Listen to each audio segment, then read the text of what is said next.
I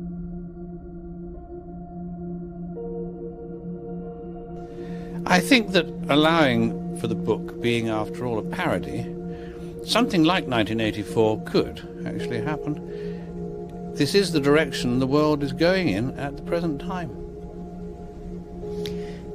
In our world, there will be no emotions except fear, rage, triumph, and self-abasement. The sex instinct will be eradicated. We shall abolish the orgasm.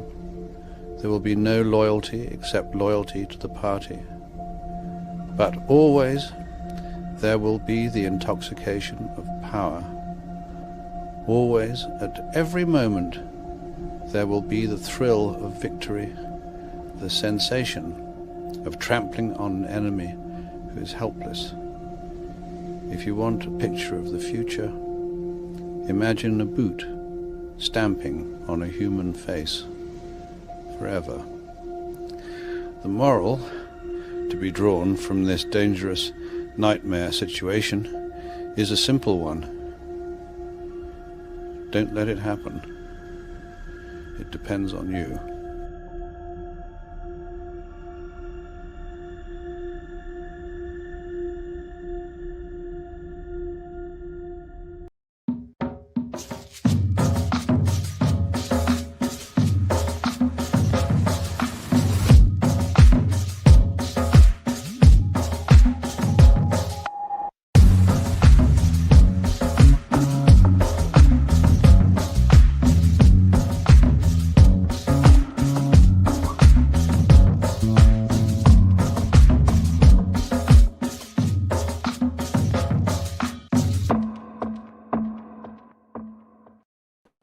What's going on, everyone? It's Nina Infinity. Welcome to my channel. On this Wednesday, this is Breaking the Narrative, and I have here with me two of my favorite people, Script Doctor and Verbal Riot. Hi, you guys. Hey, what's happening? Hey.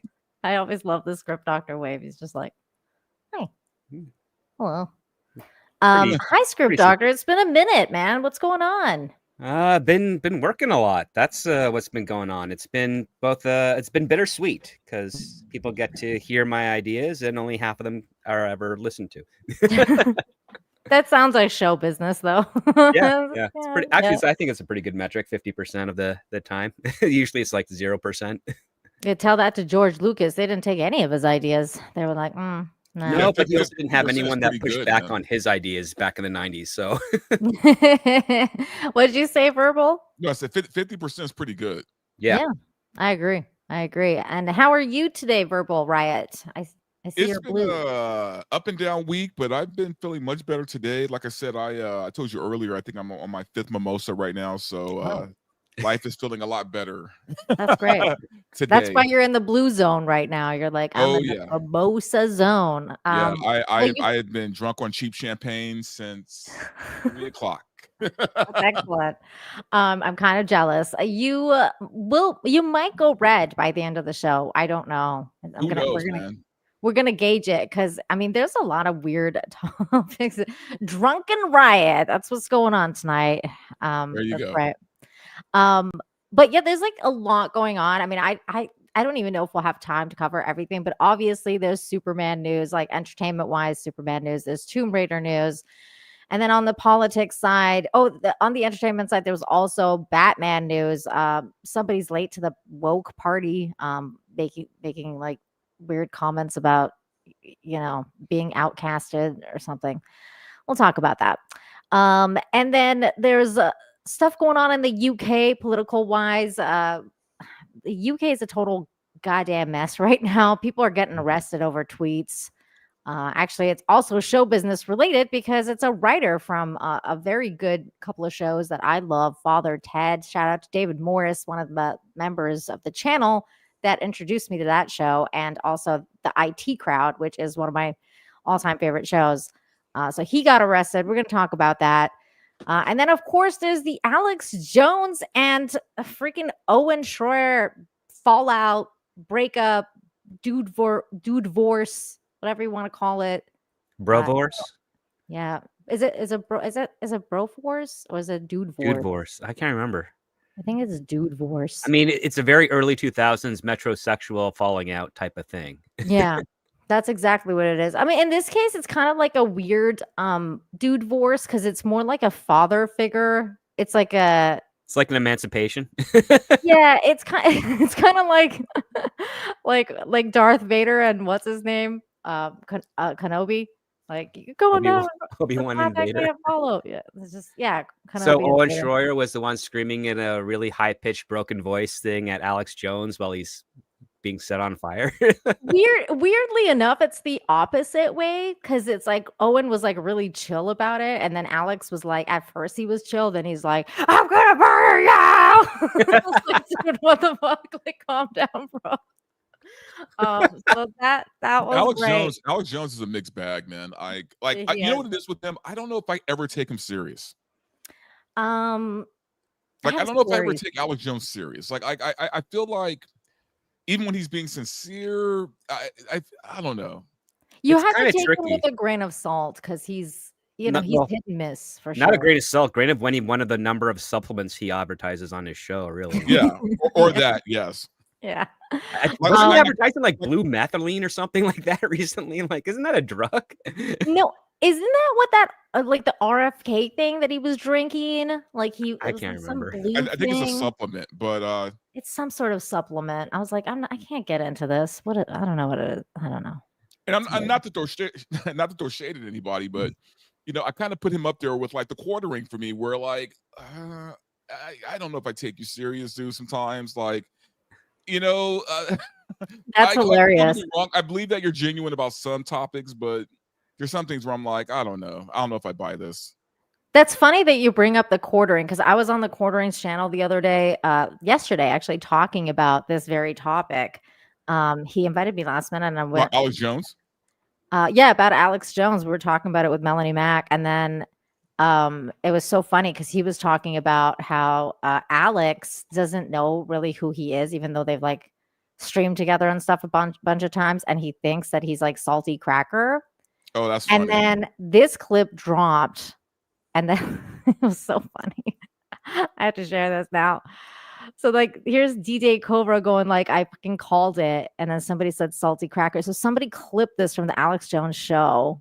This is the rest of the show asking for this. I'll go 10 hours on this. And I sent the link. I'll go 10 hours asking for it. I'll go 10 hours. Some damn ad plan. Fine, I'll just quit the broadcast. It's not going to happen. It's too impossible. No, that's not Jake Shields. That's Salty Cracker. Wow. The YouTube link. Wow. That's Salty Cracker. Has no idea who he is. He has no clue. And it's just funny because everybody says like that he mixes them up all the time. So apparently the quartering is Salty Cracker now, according to Alex Jones. Could be a good rebrand. I mean, if you want to, if you ever had to. Hey, if you need a fallback. And then there was like a bunch of other stuff like that we may not get into, but we should just at least like briefly mention it, which is the Epstein clients or not clients, sorry, victims, I should say. Wow. The victims have started to come out and talk about possibly there being a client list. It was like apparently some sort of what's it called, press conference today. I didn't watch the press conference. Did you guys watch it? No. Nah. You didn't watch it? Yeah, I've been feeling. See, I'm black pilled on this issue, Verbal, where I'm like, this is such theater? Like, I don't know what's going on. You know what it is? I have accepted the fact that we will never get the truth. We're not ever going to get the truth. And I'll tell you why. Both sides have something to lose. And when both sides have something to lose, that means we all lose. Like we'll never get the truth. Because they will band together as much as they hate each other. They'll band together to protect each other. To protect the pedos. Yeah, which means we won't get the truth. Yep. Yeah, no. And then on top of that, they will find someone new as an avatar to enable the entrapment that has been proceeding for the last 4 to 5 decades. So that another person will come out. They'll say that person's got a list of various people who have engaged in horrible activities, and then that person will be mysteriously committing unaliving themselves, and then we'll be in this cycle all over again. Yeah, it was a weird, like, there was this one clip. Here it is. I'll share this from the press conference, and I mean, like, no shade to any of these women, but it just feels weird to be like, hi, we have all the names, but we're not gonna tell them to you right now. Transparency is justice. Release the files, end the secrecy, and stand with us in declaring that no one, no billionaires, no politicians, not world leaders, is above the law.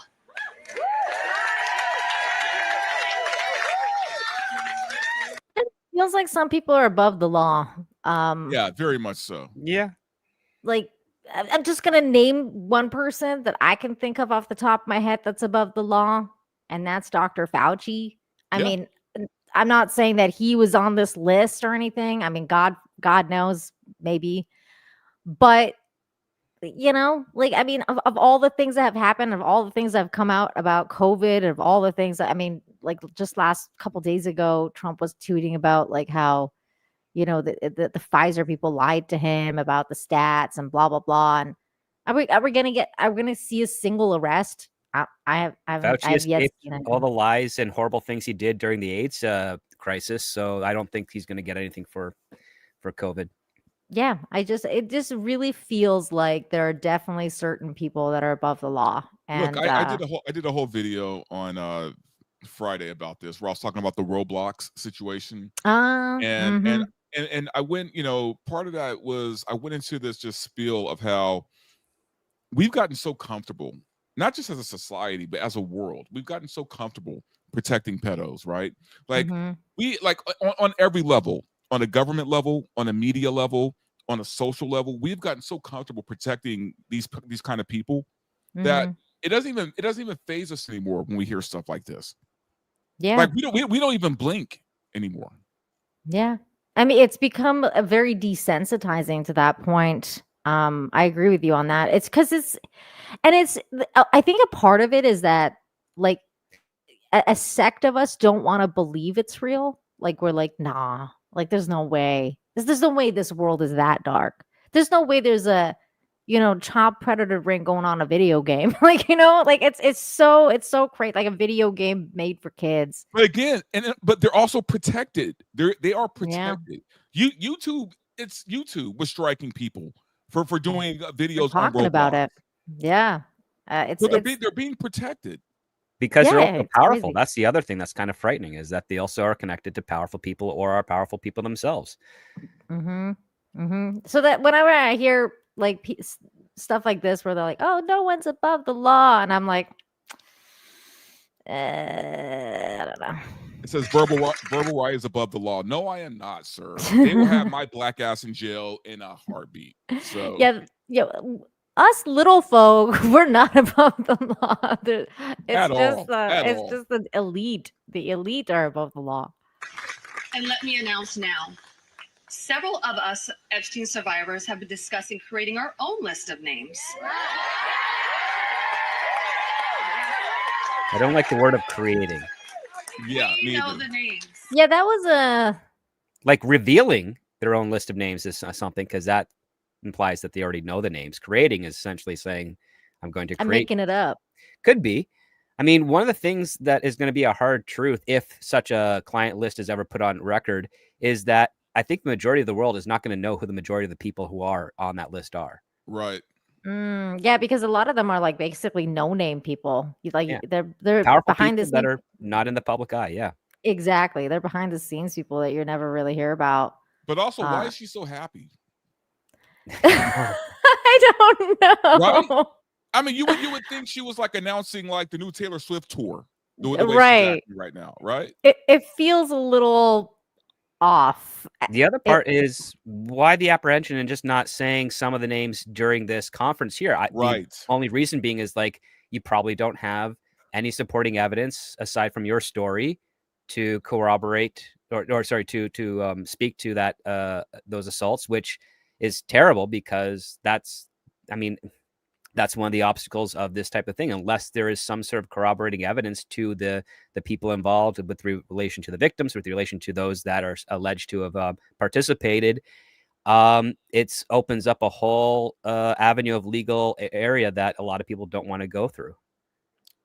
But you know the other thing I'm really tired of? I'm just tired of the smoking gun. Yeah. Right? I'm tired of the smoking gun. I'm tired of, hey, we got him. We got him this time. We have him.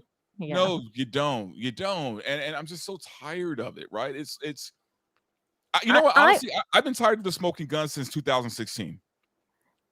I've been tired of it since 9/11, bro. I don't it's been a long time. It's like, guys, let's just stop this, right? We're never going to get the truth. There's no smoking gun. You have nothing.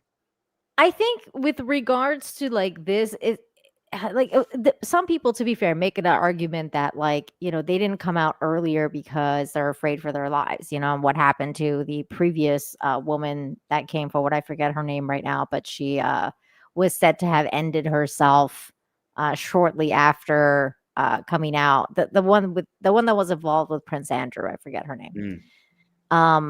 But she, because of her, like a lot of people make the argument that these women are naming names because they're afraid of the consequences, right? And I think that that's like there's a level of truth to that, but at the same time, it's like what changed within the last, like, I don't know, month that these women are all of a sudden like, yeah, because the last thing we heard was like, oh, Ghislaine is going, or Ghislaine or whatever her name is, she's been moved to Club Fed. She's like, you know, talking to the DOJ now and blah blah blah, but she's saying like, you know, Trump doesn't have anything to do with it. He never had anything to do with it. Like it's like the first thing that came out. And then like, you know, a bunch of people don't have anything to do with it. Like, and it's just, it all seems very convenient. Now, I'm not saying that Donald Trump does have something to do with it, but I'm just saying it just seems like, oh, like she's just saying stuff to get basically, I don't know, free. Like she wants that free pardon. for charges about a list that hasn't been revealed to even exist properly, for crimes that are not properly reported, with perpetrators and victims. Victims, some known, many anonymous, and perpetrators completely anonymous. So a lot of missing information in order to have a conviction put against them. That causes another issue here. I think that's a mishandling of the justice system. And I mean, again, to Dante's point, there's too many powerful people involved who are not going to let this go any further than they need to. And they're more, excuse me, they're more than happy to use it as a distraction for something else that's going on in the world. Yeah, that's definitely a lot of distract. That's why it all feels very showy. Like it just felt very showy to me. Yeah. We're not going to stick too much on this topic anyway, because that was like a side topic. But I thought it's an interesting turn of events. It was a big deal today, so I thought that was interesting. And then, of course, this also happened with the world leaders meeting without Donald Trump. The east side of the world, they all met. They were like, "What's up?" We're gonna mute this as we talk about it. But you know, they're just hanging out. A bunch of people. The BRICS team or something. Yeah, something like that. The BRICS team. Yeah. Yeah. What was that? Yeah, it was the BRICS team. It was Russia. China. I don't know what B stands for. I can't remember. But it was funny like though. India and China. Yeah. Yeah, India, China. I think Iran was there. There's Kim Jong-un, North Korea is there. I just think it's funny though, because a lot of the Western country was like, you know, we're gonna isolate Putin. that's our thing. Like, you know, isolate Putin, make him alone, and no one's gonna be around him. Look at all these people. Everybody loves Putin. I don't think it worked. I don't think it worked very well. Didn't work. I think he's doing just fine. Donald Trump felt really left out though, guys, of this whole situation. Here's China just flexing. A lot of flexing going on with China. Microphones on the hood of a car. That's funny. Was it? Those are microphones. On oh the hood yeah. Like, because he's like the Pope. He's got one of those like Pope mobiles, but there's no protective glass. That's how you know you're in control of your country, when you don't need to have protective bulletproof glass around your That's their true. exposure. I'm not gonna That is lie though. true. I'm almost surprised like Taylor Swift doesn't walk like right around or something like that. You know what I mean? Just protected by glass at all times. You know what I mean? She could. I mean, she could at this point. Wow, look at them. I thought this was AI. I was like, Might be. is this It could be AI? actually. I mean, This looks like AI to me. Like it it's could just be. they're too synchronized. That there's no way this is real. And they all look alike, you know, just Well, They all that's just look like, racist. wow, yeah, no, I'm- たまに出てたね。それはしようって。 that escalated. Nah, it looks fake to me. It looks fake to me too. This is fake. There's no way this is real. What is this? Nah. This is fake. This is fake. But that part was real. This part was real. They were like meeting. Or hanging out. it's one of those North Korea situations where you know they're forced to do it and stand there, otherwise they'll be shot. yeah. Yeah, that's true. You can never tell with these things. I just think it's funny though, because like they were just very coordinated.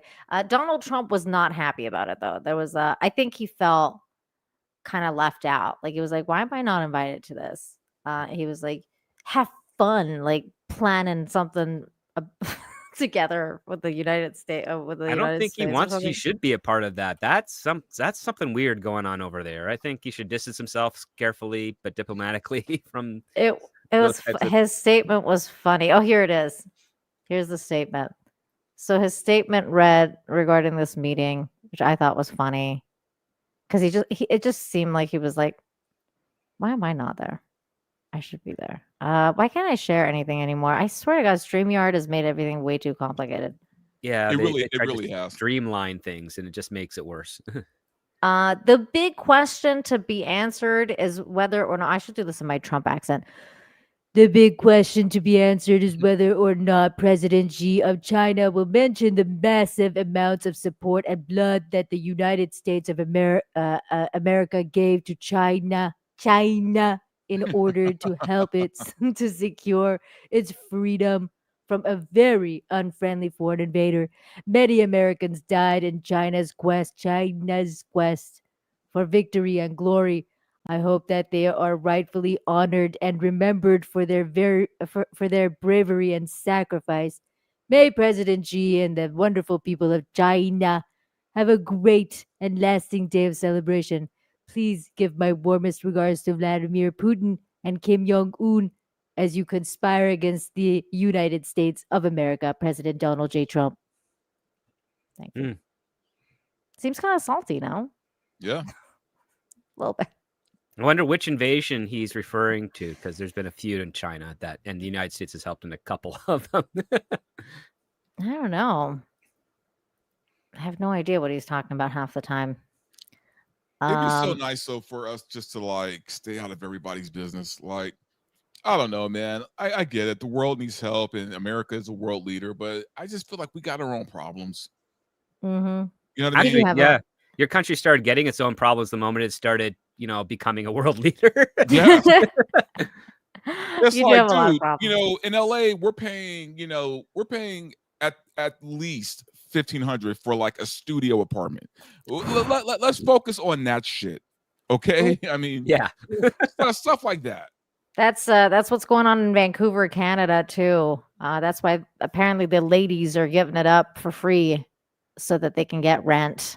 Oh, it's yeah. not for Oh, free. believe me, that happens out here all Well, the time. I guess it's not free. It's People for will fuck for rent. Like that is what's happening out here too. I mean, that's So why bad. OnlyFans has exploded, because so many women have gotten so much more control over their life to a degree at the cost of a lot of vulnerability. But that money comes and it's very useful, and it gives them a lifestyle that they otherwise would never have, which is Well, also sad because they have no other skills. Well, it's insane to me that, really, I mean, take the funny out of it. It's crazy to me that, we live in a time and we live in a society where, it's 2025, and at least living in LA, you got to have at least 2 or 3 jobs just to fucking survive. That is crazy to me. Yes. Mm-hmm.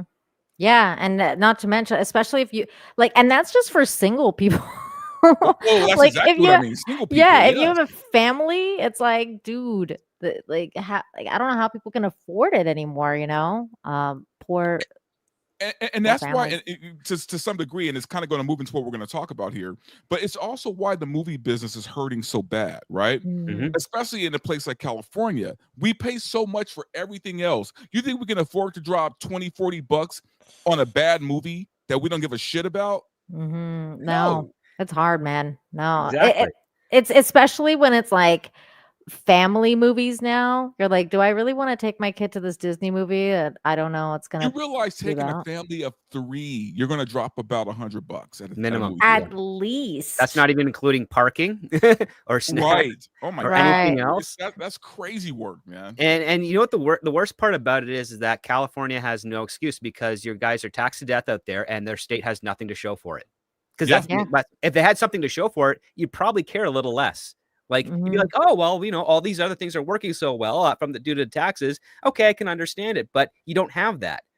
That's how it's like in Canada. Like at least like in Vancouver, you know, the roads are really nice. Like, you know, they're building new schools all the time. They're building stuff all the time. You're like, oh well, everything is really expensive, but also we have so many amenities, you know. Yeah, so a lot of the bigger cities in Canada do like.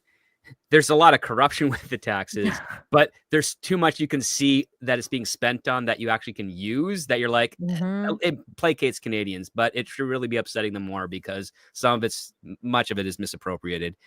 You know what's crazy is you would see a huge, like, you would see a big boom in the box office here if they just dropped the price to like $10 a ticket. Yeah. They just dropped it to $10. You would see such a boom in the box office. It's crazy because in Mexico, it's still so cheap. Like we pay like almost $10 to go to like the VIP theater each. That's crazy work, man. Like it's insane how cheap it is compared to over there. Cause I remember like paying like at least $16-17 Canadian to go to like the VIP. And they kept, how much is it now, Script Doctor, to go to like the VIP theater? Probably 22 and change a ticket. The lowest ticket prices I've seen is $19 for your flat. Oh, $19. Yeah, man, I would never go to the movies again in Canada. I'd be like, I mean, it's the same here in LA. I mean, if you go to like a really luxury theater, like it's going to cost you about $25-$30. Yeah, that's just insane. Even in downtown Toronto, there's the Rainbow Cinema, which used to do a ton of discount stuff. So you could get like actual tentpole films that'd be showing on their screen and get like $3 to $4 tickets. And this was in like 2010s. Wow. And you don't really have that stuff anymore because, AMC went into a huge amount of debt upgrading their theaters because they wanted to have more of that live interactive home theater experience, which they're still paying off right now. And that's one of the reasons for the adjusted ticket prices. The other reason is also movie theaters at best collect between 40 and 50% of ticket sales for the first 2 weeks, and then they get the majority of those as the weeks go on. And they're trying to make up that extra cash, and also a lot of mismanagement. It's a really tough part of the business, and it's almost cyclical because you have movie theaters charging more money for movies that are missing some quality, and for the movies that do have the quality, people can only afford to go see them so many times within that period because, again, it's not a cheap date anymore. It's not an everyman culture anymore, and it hasn't been for a long time. Like, we know what the cheap date is these days? Going to a comedy club. Because there's like a small cover, maybe two or three drink minimum, and you can actually get a lot of uncensored comedians that are not politically correct at all for a really good night. Yeah, it's like a funny night. Like it's a fun night, actually. Like, you know, especially if it's like there was a time where you could go get like a couple slices of pizza. I'm talking about for a date. Couple slices of pizza, you know, then go to the movies for cheap, and you'll walk out of there spending like maybe $30-$40 for the whole experience, right? And that's with popcorn, that's with soda, that's with everything. Yeah, and that's the guy covering the whole thing. Like people, like, you know, covering the whole thing, covering the whole thing, even the prophylactics, all set. Including condoms, absolutely. So I mean, absolutely. It was an interesting time back then. I hear that now when people are like, we're going to a dinner and a movie. I'm like, dinner and a movie. I know. Wow. He must be making $100K a year. Yeah. It's like, have fun, Jay-Z. Like, what the fuck? No kidding, right? It's like la-di-da. Wow. Okay. There was also this bit of news which was funny before we get into the main topics. Donald Trump was pronounced dead several times. Oh my God. Well, to be fair, so was Biden, but Biden was far more convincing. With Donald Trump, But he was just taking some time come off. on, dude. Biden was like a freaking zombie, man. Like it I was know. like it was literally watching like The Walking Dead. Every time I see Donald Trump, like he seems to be fine. Like he seems to be pretty active. He's like, I don't know. He's not walking off the stage shaking like nobody's. Oh my God. That was wild work, man. You hear like the guy defecates himself in front of the Pope. Like, I mean, there was stuff going on with Biden that was, it warranted those kind of rumors. And you know what's crazy is that we were gaslit by the media. We were gaslit that Biden was fine, right? For Like, so that's long. crazy, man. And then I was watching Piers Morgan the other day. I'm actually like tearing up over how funny this is. I was watching Piers Morgan the other night, and he had like Harry Sisson on, and I don't know why he brings that guy on, but I guess he does just for the clicks, I guess, because that guy's so ridiculous. But he was talking about this, and he was like saying, how Donald Trump, like, he's like, yeah, like. Like their excuse is so retarded because like the left like that, like I guess because you know how like they all kind of speak like each other, so it was like when one of them has a talking point, they all the same talking point. So he was like saying, what was he saying?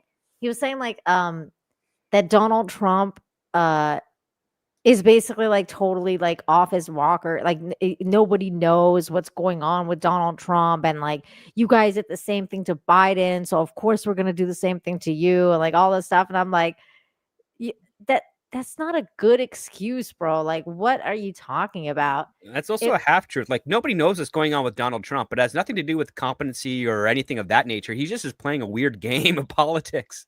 Yeah. I mean, you don't know what he's just a like kind of like flip-flopping, but that's politics because you can like a flip-flop all the time when you're a tariffs today, no tariffs tomorrow. Oh, no. Biden, there are several times where I am sure he shit himself. Like I know he did. 100%. I mean, there was like times before he went like fully senile where you were like, the hell did he just say? Like, because it was like he said he defeated Medicare. I'm like, that's crazy.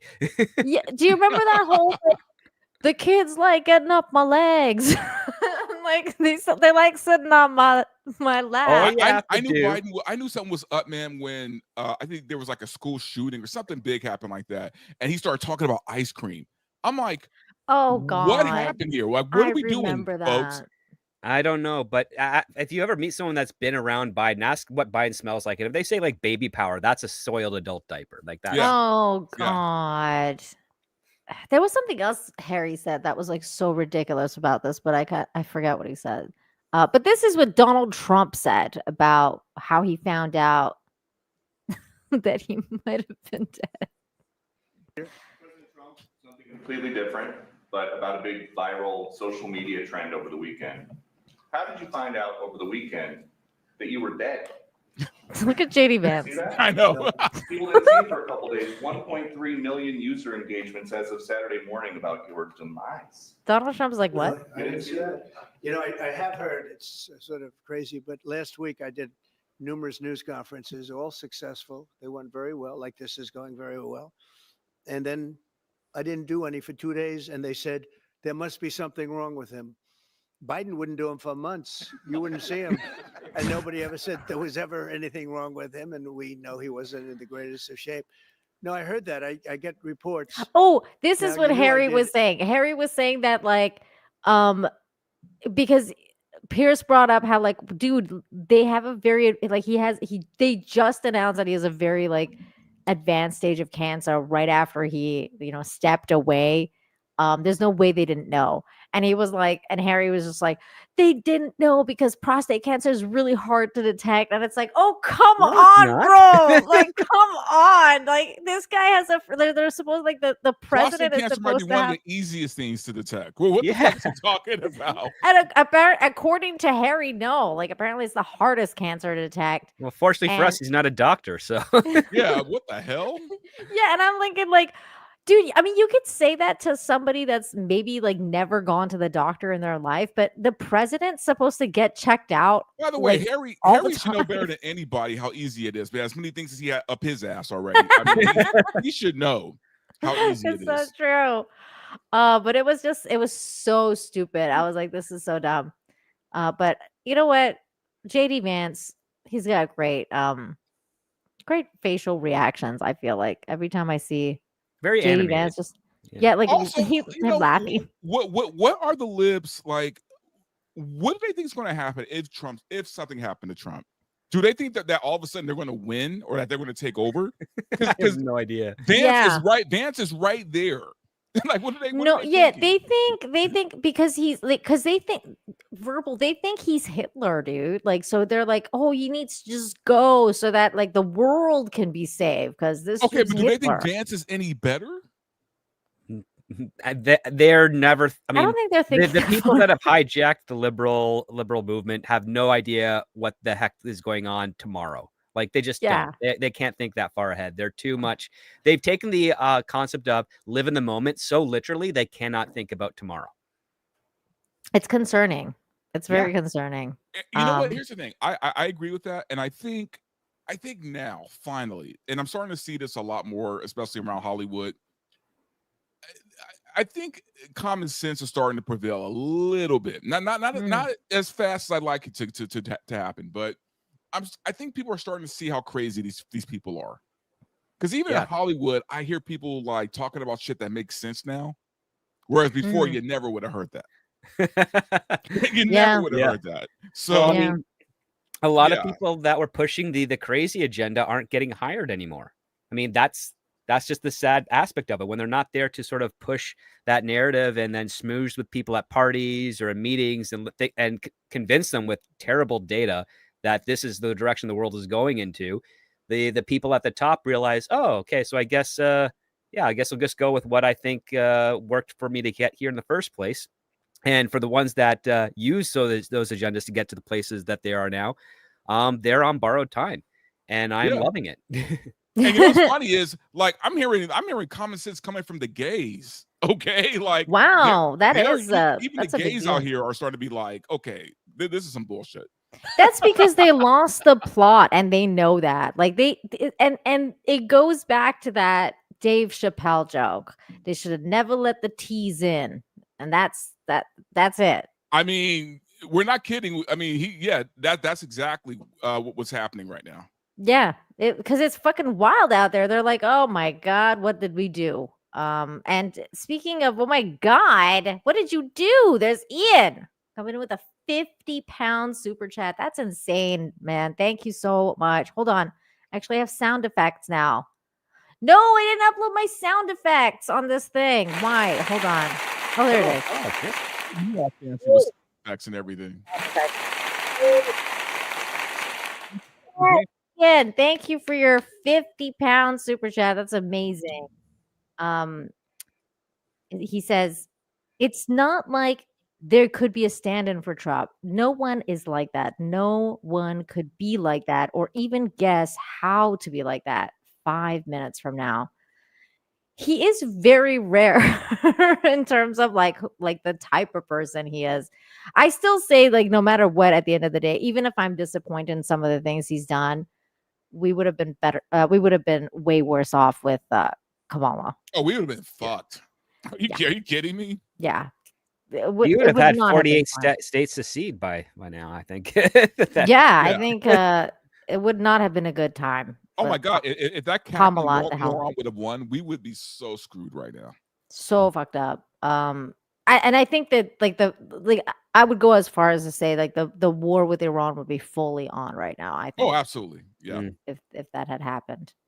But again, thank you, Ian. Ian, I hope you're going to stick around because our next topic is about your country.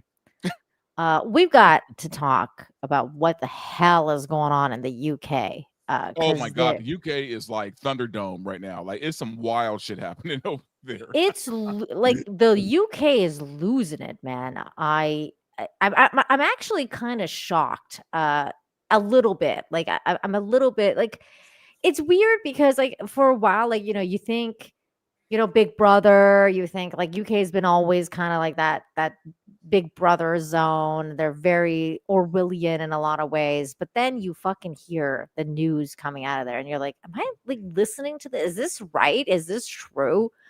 And it like day in day out, I'm shocked by the news that I'm hearing from the UK. And I mean, we're not even going to get into, I mean, we might, but I'm not even talking about the migrant news, which is like insane because every other day I hear about this little girl got raped or this little girl got pushed in front of a train because, Right. some bullshit went down. And then they tried to cover that up. That was a fucking insane story. I don't know if you Which guys is heard a form about of like evil irony, given that an Orwellian state would not tolerate that crime either. that. Right. Like, that's the thing. Like it's 100% zero freedoms. Like you can't do anything. Mhm. And No, I heard yeah. Gary and Chris talking this morning on the Nooner about how it's literally V for Vendetta. Like that's what's happening over there in that country right now. It's wild. And I mean, I'm worried about Ian sometimes because he posts some pretty base stuff on Twitter and like, my super chats and stuff. And I'm like, man, I don't want you getting arrested for being based. But, people are. It could happen. It's happening. It's happening to this dude right here, who's one of the writers of two of my very favorite UK shows. Again, the IT Crowd and Father Ted, who, by the way, David Morris, shout out again for introducing me to Father Ted. It was a great show. And now this dude, who was one of the writers on that show, has been arrested. Well, now he's been released, but he was arrested. Crazy. For tweets, you guys, for mean tweets about trans people. He was arrested, and now he's talking about suing the police, which he should.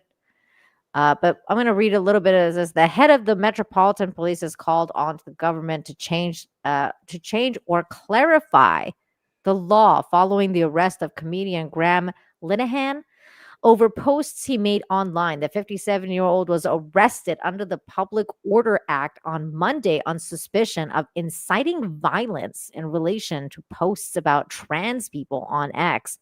On Wednesday, Met Commissioner Sir Mark Rowley defended the officers involved, but said he recognized concern caused by such incidents given the different perspectives on the balance between free speech and the risk of inciting violence in the real world. Give me a fucking break, bro. Because the statements this dude made were clearly jokes, which I think one of them is written here. Hang on just a second. Sir Kieran Starmer, that's the prime minister. Or not prime minister. What's he called? Keir Starmer? Yeah, he's the prime minister. Okay. I was right. You shouldn't be knighted, though. He's a horrible human being. I can't believe he's knighted. Said the police must focus on the most serious issues when asked in the Commons about the arrest. His arrest has prompted backlash from some public figures and politicians who have raised questions about free speech in the UK. Earlier Wednesday, Health Secretary Wes Sterling said the government needed to look at the relevant legislation following the arrest, adding ministers want the police to focus on policing the streets rather than the tweets. It's unbelievable when you have the amount of stories coming out about the migrants doing bad things to young girls. And then you have the police going after this dude for freaking mean tweets. That's insane to me. Well, it's a lot safer of an arrest because comedian's just going to make fun of your ego and not, fight back, whereas anyone else is going to attack the police. And, you just don't want to have to fill out that extra report. That's the reason what's going on in the UK. Really, it's just efficiency. Hit their quotas. You have to have X amount of arrests. Great. Let's go after the comedians because they won't put up a fight.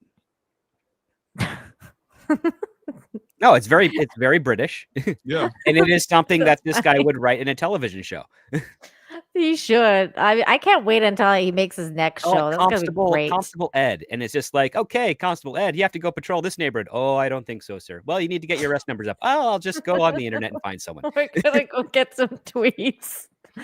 Ian, thank you for another 50. My goodness, you are insane, my friend. Thank you so much. Look at this. This is crazy, guys. Thank you. Yes, Ian. He says, I won't be arrested. My local police force are delightfully lazy. There we go, Ian. Let's connect. We'll write a little pilot making fun of a small British village with a lazy police force. There you go. That's amazing. That's already Also, a I don't know. show. I feel like if I were a cop, man, I'd have to question like what I'm doing. Like I'd have to ask myself, am I really about to fucking arrest somebody for what they said for a Yeah. tweet? Like I wouldn't be able to do my job, to be honest with you. It's definitely from one of those moments like, are we the baddies? Are we the baddies? Yeah, you're the baddies.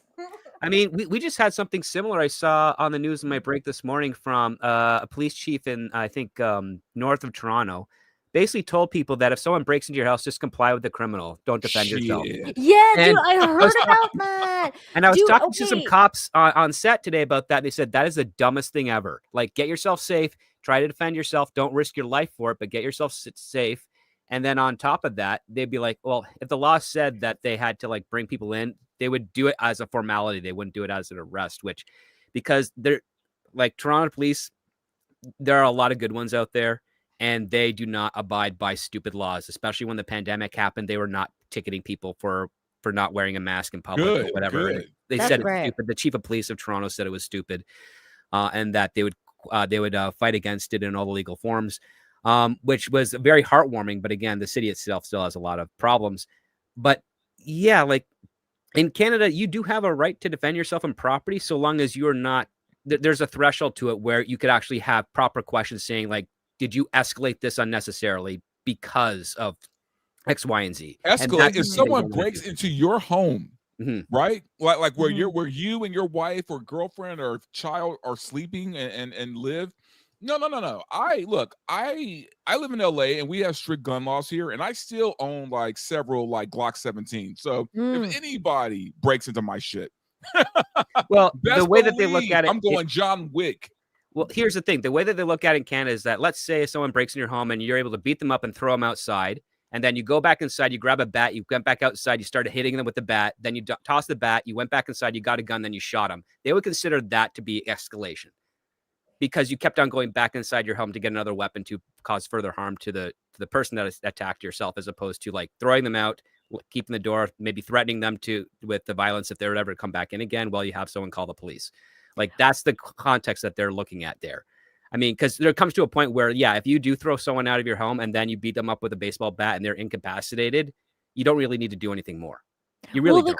The crazy thing is, though, is like I heard about what happened, Script Doctor, and I was going to actually ask you about it because I saw Pierre Poilievre post or say something about that. And for those of you that don't know, Pierre Poilievre was the I don't know, is he still, because he was the conservative leader, but I don't know if he's still. No, he is, because he had to move into a section of Alberta out of Ontario to a place where he'd actually win the vote. So he won in a by-election. So he is now the party leader of the pseudo-conservative party of Canada. Okay. Yeah. So, but he was making a statement saying the opposite of what the guy that you were saying was saying. He was saying, like, because he was disgusted about what was happening with these home invasions, because apparently it's become a thing in Toronto to be home invaded. It's like happened multiple times now. Not really in Toronto, more in the Brampton area. So, and that's because there's a high immigrant population in the Brampton region, which is not really Toronto, although Brampton likes to think it is. Yeah, there's been a lot of home invasions there, and in partly like the northern part of North York. That's fucked up, because like the one thing you think about Canada is that's supposed to be safe, and now you're telling me that people are getting home invaded, dude. That's fucked up. And with high immigrant population, yeah, they are getting home invaded. But if you live in downtown Toronto or any of the neighborhoods by the border of downtown Toronto of the 6 boroughs, it's still relatively safe. There's like no issues there. You don't hear anything, nothing's going on. But as soon as you start to get further outside those main city limits, where you have a lot of poor immigrant families that have come in there, they're grabbing anything, they're breaking into anything, they're stealing cars and drag racing them on the highway. Yeah. Yeah. Anyways, Pierre though was saying there's a correlation between the immigrants and crime, man. There is, because it's hurting the ones that have been on the wait list that have got in here. And now they're being extra scrutinized because we've had horrible mismanagement, not just in Canada, but also in the United States, of allowing immigrants in here without much vetting.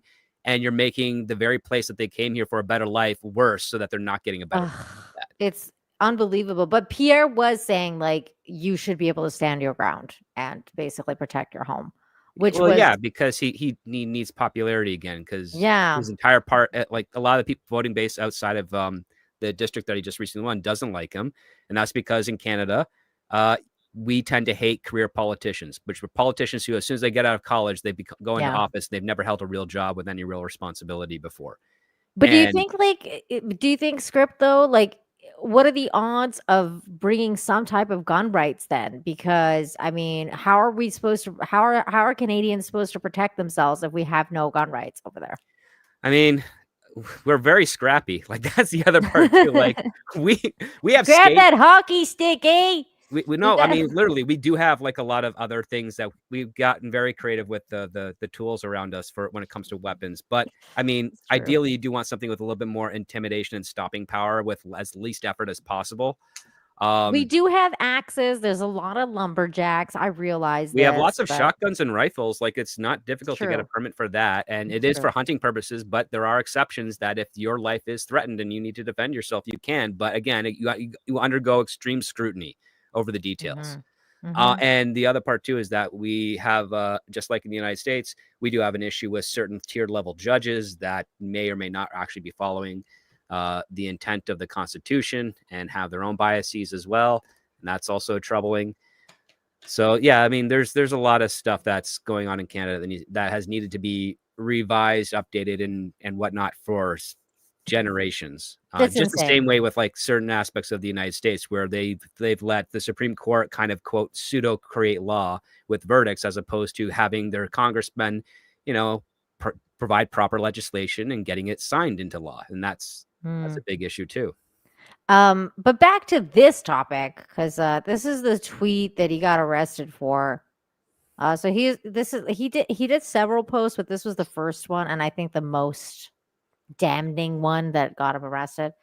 He said, quote, "If a trans identified male is in a female only space, he has committed a violent, abusive act.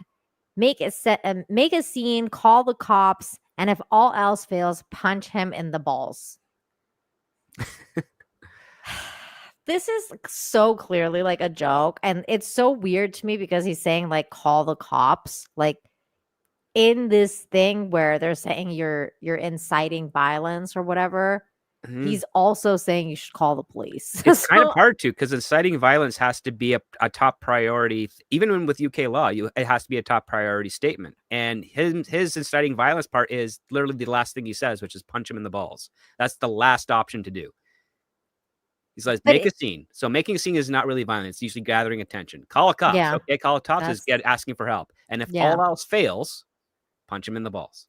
Which is a total joke, because it's supposed to be about trans identified males. That's a fucking joke. It's a joke. UK, it's a joke. My God, I can't believe people are going to jail for freaking jokes now. If he said if trans identified males in a female only space, punch him in the balls, that has a better argument for inciting violence than the other stuff, because he's just said this is the cause, this is the effect. But he said, no, here's the cause. Here's what that cause actually entails: committing a violent and abusive act. And then he says, here are some options: make a scene, call the cops, and if all else fails, punch him in the balls. The thing I'm starting to notice, though, is it seems like they only want to enforce this stuff when it comes to trans people, right? Like, I don't know, and maybe this is my tinfoil hat about to come out again, but it just seems like that community is so overly protected that it's starting to make me wonder what the fuck is really going on here, right? Because I'm starting to think it's a deeper rooted issue than just, they're a minority and they need to be protected. Because if that's the case, then you protect all minorities that way. But they only go after you when you talk about trans people, if you noticed. Right? Yeah, because they're a veneer for far more heinous acts. Because there are, in the trans community, there are a small amount of them that are legitimately having an issue and they want to stay out of people's way. They don't violate certain things. I know one trans woman who says, "I will never use the woman's washroom because the line there is long enough as it is. Why would I want to negatively impact my sisters that way?" Like it sounds like a joke, but they're 100% serious. No, and you're And right. You look at Actually somebody funny, like Blair White, where it's like, they're not trying to like, overstep. You know what I mean? Right. But it Yeah. seems like there is something devious happening. And I've been again, tinfoil hat and all, I've been putting some weird things together where I'm like, there is something going on about our resources, right? They don't want us to procreate. Like they really don't. They don't. And if you think about it with the trans thing, like you can't procreate at all, right? And I think it has something to do with our lack of resources, or we're losing resources. There's something bigger going on that we're not seeing, Or for this something is community to be so protected the way they are. Or something is being collected and pulled out of the actual system for something else. I mean, because it reminds me of parts of the movement that happened in the 60s and 70s with the gay movement, where there were activists out there that were saying, okay, the gay people are going after your kids. But what ended up being the case that we learned in the 80s is that people who wanted to go after kids would pretend to be gay so that they could get closer to the kids. And then what you ended up having is you had an actual group that had no interest in children, that was being used as a veneer and exploited for the perversions of other people. That is why you have that whole joke. Like, if you ever see a dude with a bad haircut, big glasses, too big for his face, a mustache, and a tan blazer, he's probably a child predator. But that was a style that dorky gay men had at the time that those predators would then adopt to try and blend in. And now we have this brand new movement where you have legit people who are going through something, whether it's an identity crisis or they're coming to a revelation. And then you have the predatory element infiltrate that and try and hijack it. And this is something that's actually very common, not just in those areas, but also in political movements. I mean, you have a predatory element that has no values with regards to whether it's a left or right agenda. They seep their way in, they take over, they use the very talking points of that agenda and manipulate them to fit their own goals. Oh no, and then I pulled out of the way. Exactly. And it's crazy. But I'm talking about the protection of them at this point. Yes. Is getting weird. It's getting almost fearful. Like there's something. It's like they have a sort of Damocles over the heads of the people that can protect them. And we're wondering, well, what is it? Why is it so strong this way? Where's it? It's not just simply compassion and trying to like protect people of a smaller group. It's very peculiar that the behavior of the outlash. I think because the internet makes it so much easier to voice that opinion, it emboldens people. But well, I'll give you a great example. If this guy had said something about like black folks, he wouldn't be in jail right now. He wouldn't. Yeah, I was wondering that. I was wondering if he or would gingers, or gingers or Asians. Gingers? No, wait. If they're white, like no way he'd be in jail. Like no way at all. No, like if there were anybody else, like white straight people, no. I think other than the trans community, he would be free. He never would have went to jail. I'm trying to find his other quotes because, of course, the mainstream media, like this BBC article, doesn't even have the other stuff, the other things he said. Maybe they didn't want to risk getting arrested too. Yeah, and I checked the other place too. Like I checked like CNN, they didn't write it. So I'm asking Grok. So let's see. It says Graham Linehan, the co-creator of sitcoms like Father Ted and IT Crowd, was arrested at Heathrow Airport on September 1st, 2025, blah, blah, blah. Okay, we've got that quote. And not to call violence, blah, blah, blah. Okay, another post was a photo of a trans rights protest captioned, "A photo you can smell," in quotes. Wow.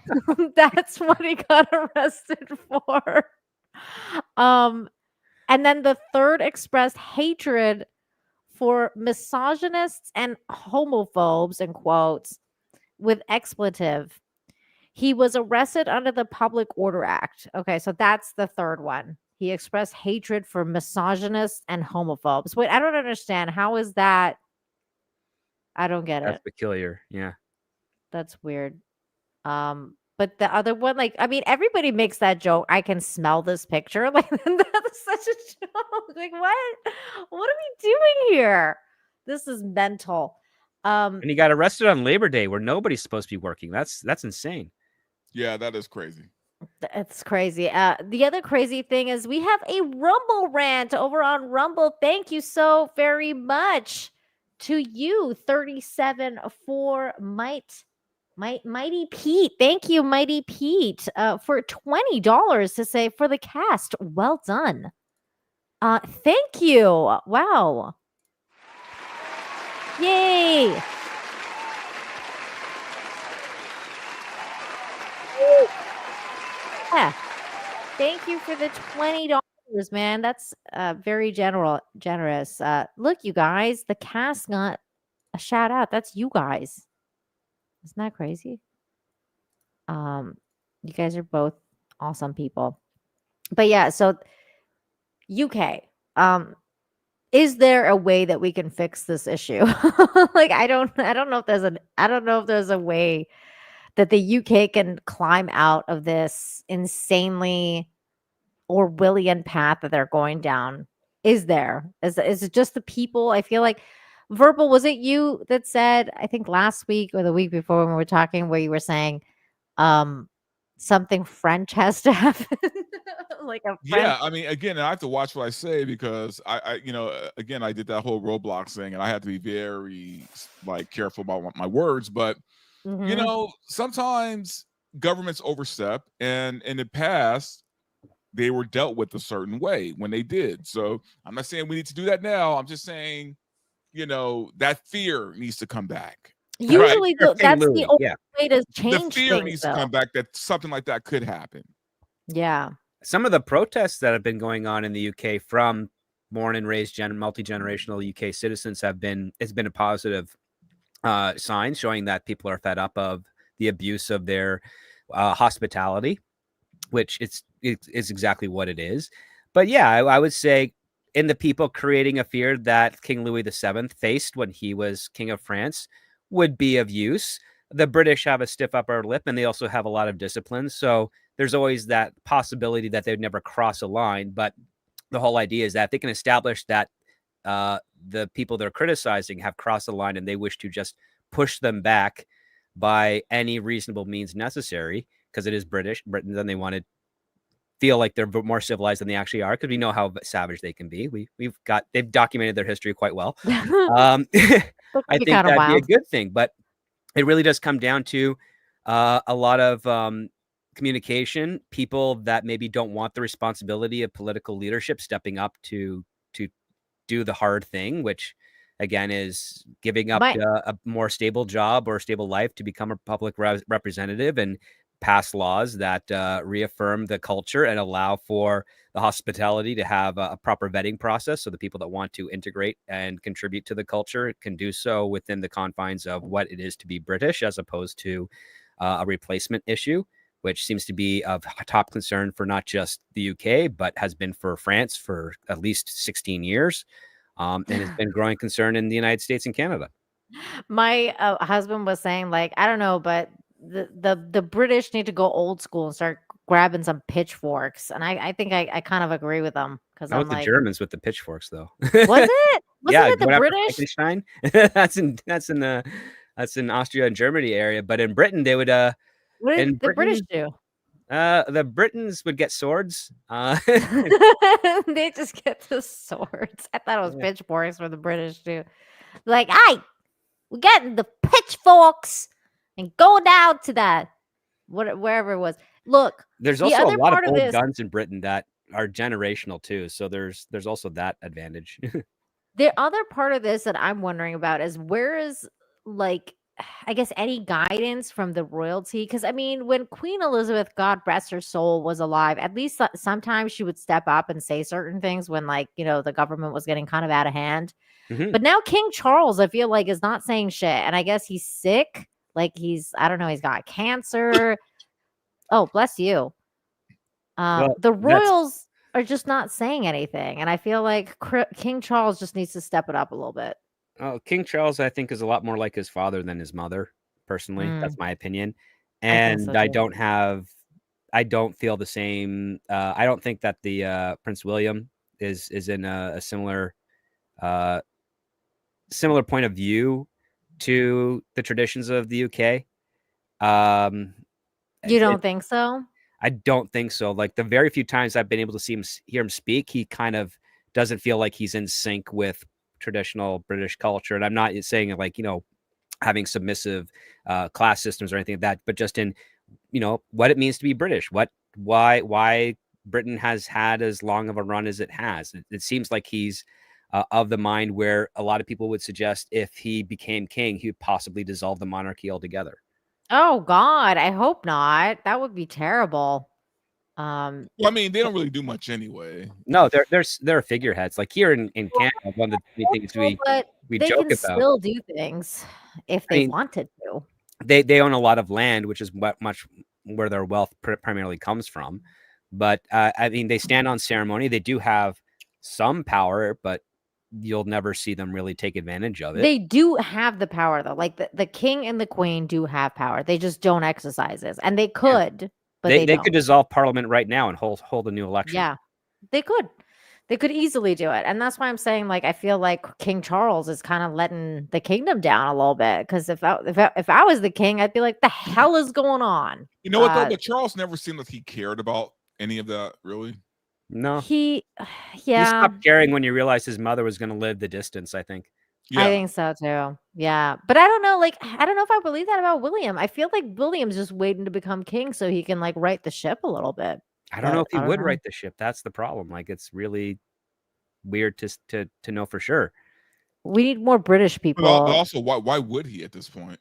Yeah. But why wouldn't he? I mean, that's his country. I mean, yeah, but they're probably disconnected from what's going on with like the common folk. You know what I mean? Yeah, the closest thing they ever got to the common folk would be the compelled military service that they all had to do as young boys. Yeah. That's true. I don't know. I feel like I don't know. I always felt like William was more close to his grandmother and wanting to keep her, you know, her spirit alive than certainly Harry. That's why Harry left, because he was like, fuck this. Like Harry was the one that was like, fuck this shit. I think having to deal with Meghan Markle, that's as close to the common folk as they really get. Yeah. You know what I mean? Fuck these commoners. These commoners can go suck an egg. You know what's crazy is, as insufferable as you think they are, she is so much more. She's so much worse. Yeah, that's true. And she's not even a royal. No, she's not. All right, let's move on to some other people who are having a major drama. And that is Alex Jones and Owen Shroyer. So we talked about earlier that they were having a falling out. So let's start here with Owen announcing that this was a really weird way to announce this, in my opinion. But the other night, he just went live. He did a 5-hour stream on X where he just kind of started talking about how this isn't how he wanted things to end and all the stuff. And, well, this is what he said. Perfectly clear to Alex an hour ago. Now, I wanted to meet with Alex in the office tomorrow, and I told him that. I told him that last week after I left the studio. He texted me, and I said, Alex, let's talk next week. I said, I don't want to talk about it now. I'm done for the week. Let's talk next week. We communicated a little over the weekend. And then today I said, let's meet. Let's have a meeting tomorrow before your show, whenever you want. Let's meet tomorrow before your show. And maybe we can talk this out, work it out. And he said, no, let's just talk now. And so he called me. By the way, I should also mention, for those of you that don't know, that yes, Owen did also go to jail for the January 6th situation. Oh, okay. Because I'm looking at him, I'm like, he looks like a guy I would normally find in the woods trying to find Bigfoot. Just the beard and hair thing. But I mean, that doesn't mean a bad thing. It just means he has a passion for something. Yeah, definitely. He does kind of look like a Canadian lumberjack. I'm not gonna lie. My intentions, and I told him this, I wanted to go in this week. I wanted to go in tomorrow. And I wanted to finish this week, and I wanted to finish positively at InfoWars. And, you know, I even said if he wanted me to kind of stick around like a satellite to go down with the ship, that I'd be willing to play some sort of a satellite role to go down with the ship and be a part of that and continue, you know, wearing the name on the front of the jersey for at least some semblance while it's still ongoing. And he didn't express any interest in that. And so he told me that He didn't need me, and good luck. And that was that. That was that. So I wanted to make this announcement on InfoWars. I wanted to make this announcement with Alex. That actually meant a lot to me.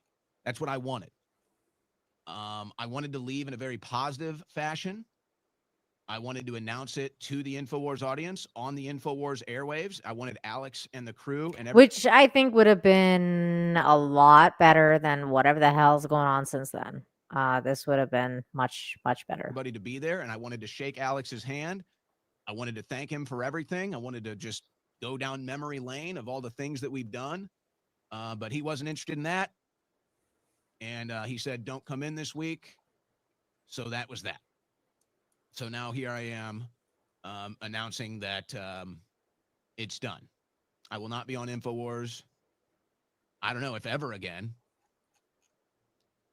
Won't be hosting the War Room this week. And I don't really know what else there is to say So about that. there's that clip, and then there's this one more here. I Continued was from left with the no choice. Now I don't know how Alex wants to handle it. Honestly, I hope that he just doesn't talk about it at all. That's And not what people might view happens. that as like a bad thing or a negative thing. I don't think so. It's Spoiler alert, Alex talks about it. He would, Spoiler wouldn't he? Yeah. alert. if he wants to just sever ties and just move on like that, I have no problem with it. So I don't Spoiler alert, Alex definitely wants to sever ties, more like burn the fucking house down. Here we go. you know, I hope he doesn't make a thing of it. I hope he's fine. He can bring in whoever he wants to host it or shut it down. I don't really care. How many moments I don't have later anything was it negative that to say Alex about Jones Alex. burst This out is- after this was done? Like you have to put in that SpongeBob SquarePants title card like a few like hours a later. few moments later. This was like the next morning. Alex Jones went off. Not what this is about. I have nothing but respect and appreciation for Alex and everything that we've done at InfoWars. I'm not sure that was mutual, but it doesn't really Ooh. matter. But you know, kind of to give you the longer form situation, you probably noticed that I had not been hosting the War Room a lot this month. And, you know, Alex had been coming into my show and talking about how I'm negative and calling me a pessimist and all this other stuff, which is fine. You work for Alex, you're going to get hit with it a lot. Alex is not easy to work for, and that's fine. You know, that's okay. But, okay, he says I'm too negative. He says I'm a pessimist, whatever. I'm too anti-Trump. So I just said, all right, you know what? I'll just take some time off. I'll just disappear. And if Alex thinks I'm too negative, then maybe he's right. Maybe he's right. Maybe I'm too negative. Now, with regards to what he's saying here, I definitely picked up on the fact that Alex has been kind of going very how do I say this nicely? He's been lulled like since the lawsuit and everything that's happened since the whole that situation. I feel like Alex has really toned it down. And I think Alex is a huge fan of Trump. And I think he was just kind of like letting Trump do whatever without criticizing him as much. And in a way, I was really glad that Owen was still at InfoWars and was kind of pushing back against like Alex's lack of commentary when it came to certain things about Trump. So like in this instance, like Owen was a lot more vocal, let's say, about the Iran war with Israel and the fact that Donald Trump did Israel's dirty business for them. So he was way more vocal about that, was kind of like criticizing Donald Trump for that. And Alex wasn't really saying anything until a little bit later on, where people started to actually be like, why isn't Alex Jones saying anything? Because most people look to Alex Jones and in those times to be like, you know, like that guy to be like, what the fuck's going on? And like, blah, blah, blah. But he wasn't doing that at all. And Owen was kind of taking up that mantle, which I thought was kind of cool because he's the younger guy and he's like, he's, like he's the new voice at InfoWars. So I thought that was kind of cool that he was pushing back. And now all of a sudden it's like, oh, wait, what was Alex Jones telling you? Like he's telling you to like tone it down and be more positive. So it's a little weird, but also understandable, because I think Alex Jones is just grown older and he's just like calmed down. Like he's like, I can't do this. This isn't good for my heart to like scream all the time. And everybody's gonna calm the fuck down. So it's just weird to hear this part of it from Owen, like as if like Alex was trying to censor him or something. And I don't know if that's necessarily the case. What do you guys think? Do you guys think he was actually trying to censor Owen, or? I don't know. I just keep on getting that scene from Robin Hood Men in Tights between King John and the Sheriff of Rottingham, where he's like, he's got bad news. Well, maybe if you tell it to me in a positive and good way, it won't seem so bad. And Owen's like, I can't do that. Yeah, it's how you say it. Yeah. Yeah, it's all about the delivery. Okay, let's finish this. Negative now. Maybe I'm too much of a pessimist now. Maybe I'm too anti-Trump now. Whatever his issue was when he kept coming in the show, telling me I'm too negative, saying I'm a pessimist on his show. I said, okay, maybe he's right. I'll take some time off. I'll blow off some steam. I'll just get out of the ring for a week. And, maybe I'll come back a little more positive. And maybe there was a level of reality to that. And I think I did come back more positive. But the same issues that I had started up immediately as soon as I came back. And it's not to say that I didn't have creative control over the InfoWars war room. But I mean, imagine it's like somebody staring over your back 24/7.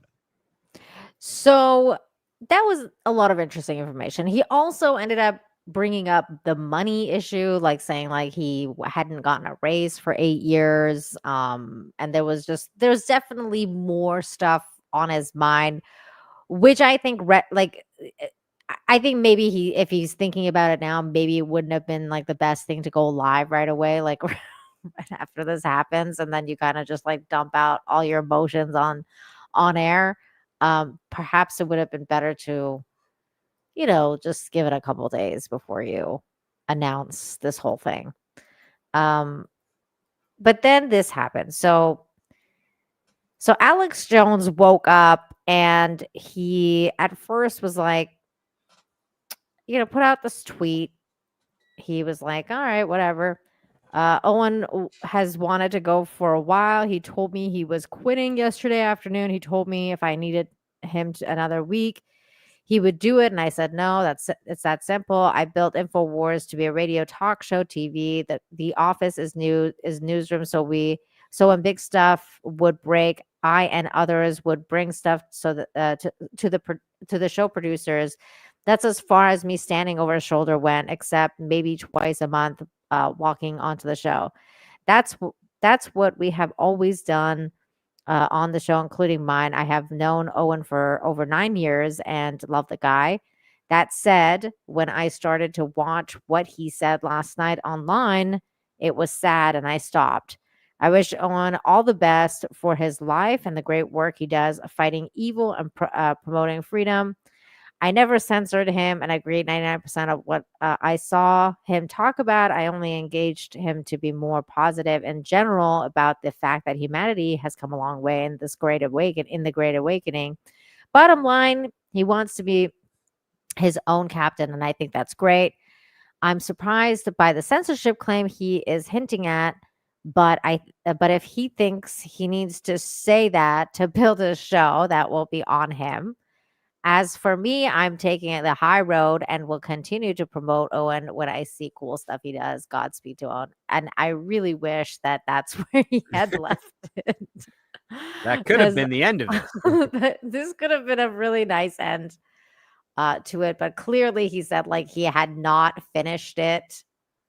So obviously he was like, you know what, maybe I'll go back and finish it. And perhaps that was a mistake because, well, things escalated really quickly after that. So there was this bit here. Let's show this. Here is Alex Jones talking about the situation. Can you see the rage? He's not happy. Let's watch some of this. So Owen Shroyer thought he'd launch his little war as a publicity stunt against us, and that we would roll over because we're so nice. He took our kindness for weakness. No, now is the time. I will say this with regards to Owen and the stream that we did a couple weeks ago regarding conflict marketing with John. This is a hell of a way to start your new network, because that's what Owen also said he wants to do. Is he wants to make a new news network. It's called the Win Network, and hell of a way to start it with conflict marketing. Wait, did he actually legitimately start this war with InfoWars, or what did you say?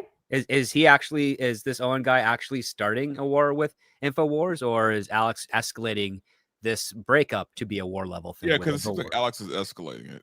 I think Alex is escalating it, but then I think that means like the reason I say it's conflict marketing is because like Owen didn't have to make that original stream. Like he could have just let hey it guys, be. I'm leaving. Best wishes, Yeah, Alex. Yeah, exactly, and then just kind of let it be. But he decided to, say like Alex is this and Alex is that, and never gave me a raise for this much, and blah blah blah. And it's like he started airing out dirty laundry, and when you start doing that becomes conflict marketing. If you thought the last 12 months of Alex Jones was dark Alex Jones, you see nothing yet. I swear to God, no more filter. Oh shit! This is so dramatic. Because I've lied to you. Yeah, not about big issues, not about things that matter. Because Alex Jones is so fucking extra. Like he is to so extra. This is crazy. Extra. He's got This like is amazing. roid rage energy. Yes, he does, and he's totally off the roids too. I think, just like The Rock. No. I've been too this kind. is like some George Costanza. Nick Fuentes said last week. This is like what? Some George Costanza type shit. You know what I mean? It totally is. Larry David on the right. Yeah. Yeah. It 100% is like that. That is so true. I saw the clip. He said, I'm Irish and Italian and Mexican, so I don't have the filters. What's wrong with these Germanics? Why do they roll over? Why are they so nice? Because we're containing our power. He said that. He was right. He said it's time for Viking berserkers. Well, guess what? I was already literally thinking about being a Germanic berserker, because I was so attracted to that as a young child reading about it. And that's what I did later. He wants to be a Germanic. I don't even know what he's talking about. Yeah, the Germans were known as the Barberini from the Romans and the Italians because they were barbaric, not berserk. Berserk, I think, was more Norwegian. Wasn't berserker like a Scandinavian or yeah, something? From the Scandinavians. Yeah. This is like some nonsense. It's so good. That is the entertaining aspect. I was saying, I'm going to be a berserker. I'm going to absolutely have no filter. And then I get a clip, and Nick Fuentes says the exact same thing. And I'm like, that's all I need to see. That's a sign. So let me give everybody a little news flash. The gloves are off. To all of you. Oof. No more Mr. Nice Guy. I'm in a total commitment against evil.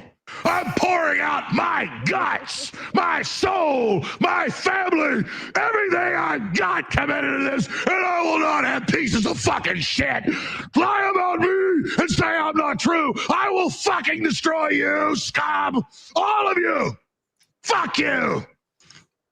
I have sworn on the altar of God, total resistance against every form of tyranny, against the mind of man. Right? I mean, like, it really is. This is like some like WWE, like this is pro wrestling type shit.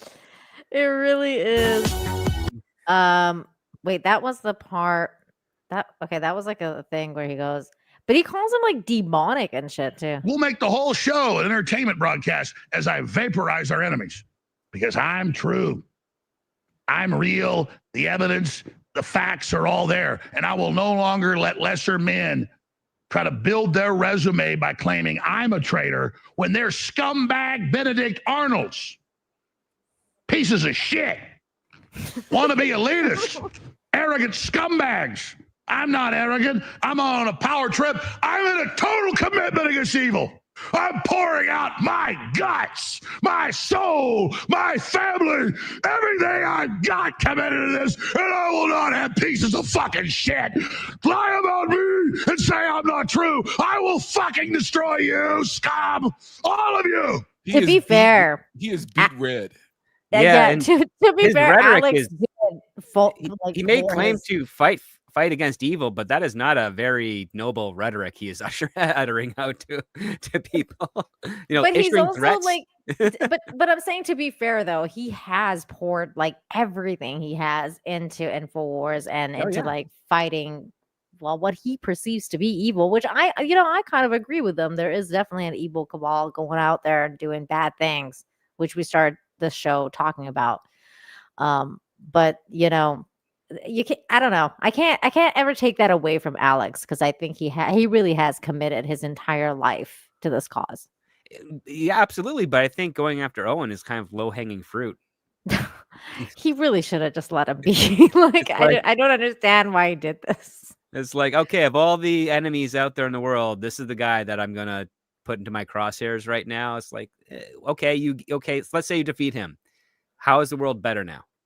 Yeah, it's like, I mean, I guess it's just like betrayal. Like, he feels so betrayed by Owen that he feels like now he has to bring him down a peg. He's like, I made you, I can destroy you. He didn't say that, but he did say the destroy part though. I'm saying I think he's saying that. Fuck you! Now that is sworn on the altar of God. I should clip that, just like the fuck you. Yeah. And just play it whenever I get mad at anybody. Yeah, that's a good one. Like Russell Hall. Like, every time he makes me mad, I'm gonna play that fuck you clip. Exactly. Total resistance against every form of tyranny, against the mind of men.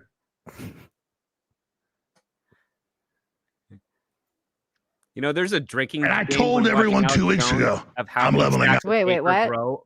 There's a drinking game when watching Alex Jones of how many stacks of paper are added after every camera. After every camera switch, there's always more stacks of paper added onto his desk. That's so funny. And it's scary. Yeah, I guess you can tell like InfoWars is not really green friendly. They got a lot of paper. Because I'm a scary person. I can outthink and outmaneuver all these people. And I just keep trying to get the general society to wake up and win. But I guess it does lie to me. I guess I am the smartest. I am the best. I am the fastest. Jesus Christ. Well, if that were true, why are you Problem so is- shocked and upset about this change of events? Interlocking into this information There is has to be cocaine involved. very frightening. Right? Like, there has to be. What is he doing? He's on blue methylene. What is this? What is this breathing? Like, No, what is- I'm calling it, man. There has to be some kind of cocaine involved. There's no way. Cocaine with testosterone and blue methamphetamines. Yeah. there has to be something involved. So This guy did a bump. This must be before done. this segment. Normal people don't act like this. No. So I will do it. I'll never watch another movie. What? I What are you guess I have to talking become about? celibate because I can't give my energy up to sex. That's the biggest strain on me because I'm a man. Wait, what? What? There is no more pleasure. There is no more pain. There is no more art. There is no more culture. There is only war. And I commit myself to total war against Satan. And I ask God to lead God and direct me and commit me to his arms and to This become a is- complete this is vessel of bad warfare shit. against this operation. And I repent for all my sins. And I ask now before everyone that you lift me up to be an absolute battering ram against the enemy in God's will. In the name of Jesus Christ, the Son of God. Amen. What the fuck? No way. he's sober. So everybody There's be no way on he's sober notice. right now. Alex Jones ASMR, everybody. Yeah. This is wild. There's no way he's sober. This is just wild to me. It's quite entertaining. I see exactly why he has this. You want a like, war? he does. You got one. I want to clip this line. I'll never watch another movie. That's me every time I watch Marvel. I'll never watch another movie. What's happening? There are just so many clippable moments in this segment. This whole segment is very just good, yeah. clips. Oh, there's that blue thing. Yeah, the Ultra ultra. methylene blue. I mean, it There sounds he like is. something out of Breaking Bad. It just It really does. Yeah, that's like lean or something, man. That's like purple drink. Like, I don't know what that is. Now, I think we skipped over the part. I'm not going back, but I think we skipped over the part where he called Owen demonic, because he did. He did also call him demonic. And then there was this clip also. Hold on, I got to go back to this one where, oh no, what did I do with that? Hold on a second. Let me bring back one of my closed windows that I just closed. Yeah, this was because this was I guess during the live stream that happened, because that was his own segment. But then there's this segment that happened as well. This was during the live stream. I'm here to censor. Oh no, he's here. We crossed the line. You should launch a new independent show. By the way, this is one of the most awkward things I think I have ever watched on any streaming. I don't think I've seen ever. this, so let's see it. this looks Okay, this looks like is it's wild. bad. You claim that I censored you for years and get 1 million viewers and betrayed me. And you're allowed to lie about me any way you want. You know I love you. No, this is, Look, let's reject the let's reject the grabbler. this is a. I'm using this as a case point. You understand that? Mm-hmm. How much have I come in and censored you over the years? Yeah, not enough, frankly. I'd say some Yeah, we things that I miss shouldn't you. be saying. Have I ever censored you? Never once. Literally never once. Hey, if you want to quit and have a publicity stunt and lie about me, I forgive you. Okay? Well, that's I know. I'm very just nice. saying. I expected. Hey, David Knight did it. Owen's done it. And I thought Imagine being these two guys, because these guys are just trying to do their show. They have nothing, like they're part of, like they're obviously they're InfoWars employees, but they have nothing to do with this beef. They're just trying to do their show. And then Alex just fucking railroads the show. road till I actually started watching, and it's like Anakin Skywalker's become Darth Vader. Can we sing a song? Really? Oh, one is his son? I didn't know that. I'm letting you have it, Shroyer. You stabbed your brother in this operation in the back, and you're a fucking liar. Can we sing a song? Fucking asshole. Can we sing a song? Shit. We're gonna take a little break here. We're gonna sing a song. I'm angry. I've had enough of these people. They're a bunch of Christian murdering scum running giant death. These dudes did not know what to do, so they bust into song. That's how fucking awkward This feels is. like a South And Park babies episode in real alive life. and It selling really their does. body parts. What more do you need to know about these people? I go out and face these scum. Also, And then they Really crawl play out from the under rocks. clip of the song. This is so cringe. Oh my god! if you're SNL, you have to spoof this. Oh my god! It'll be a lazy Dude. spoof, but they'll do it. SNL sucks now because they would never touch this. Like This would be it's gold just for them gold. if This would they were be- smart. Yeah, if this was like the late '80s crew under Phil Hartman, they would be all over this. Yeah. I know it's the Alex Jones folk song, but they don't play it on the show. This is so crazy. They just decided to like just bust out the song in the middle of the live show. To me, that's wild. I'm like, he just railroaded those guys. Now, there was also I haven't this. seen a bit. crash out like that. I'm trying to remember the last time I saw someone crash out like that. Like it's been a I while. don't remember one either. But you know what? I will say this. Like, I'm kind of happy for Alex because I feel like, you know what? Maybe Owen did him a favor. Like, maybe he lit a fire under him, which feels like yeah. Alex desperately needed, you know, because Alex kind of felt like a little bit lulled out. Like, he felt a little like he'd gone soft. But now, No. He's rock hard in He's this one. back. Like he's Yeah, he's ready to go, man. now this was interesting. To Owen, to be fair to Owen, somebody posted this and said this is from 5 months ago. So let's just keep in mind all the things Owen was saying and watch this clip. But I want to get back to what you were saying about college because I think it's hold on. Hold on a second. I just got a call from Tel Aviv. It's got the call. Look at Owen's face. Stop talking about Israel right now. Oh, it was straight out of Tel Aviv, huh? Yeah, Benjamin Netanyahu, my boss. Are you sure it wasn't Jerusalem? Stop right now. Or Washington, D.C.? I'm ordering you. Or Trump Gaza International? I'm in there every day telling Owen. Owen looks annoyed as Did you, hell. are you going to trip, Alex? You want to go touch the wall? I would love to go to Egypt. I'd love to go to Israel. I could arrange that for you. I want to go see the Great Wall of China. I mean, I'm going to work with Xi Jinping. Yeah, no, I would love to go see Golgotha where Christ was crucified. And I would love to do all that. Would you kiss the wall?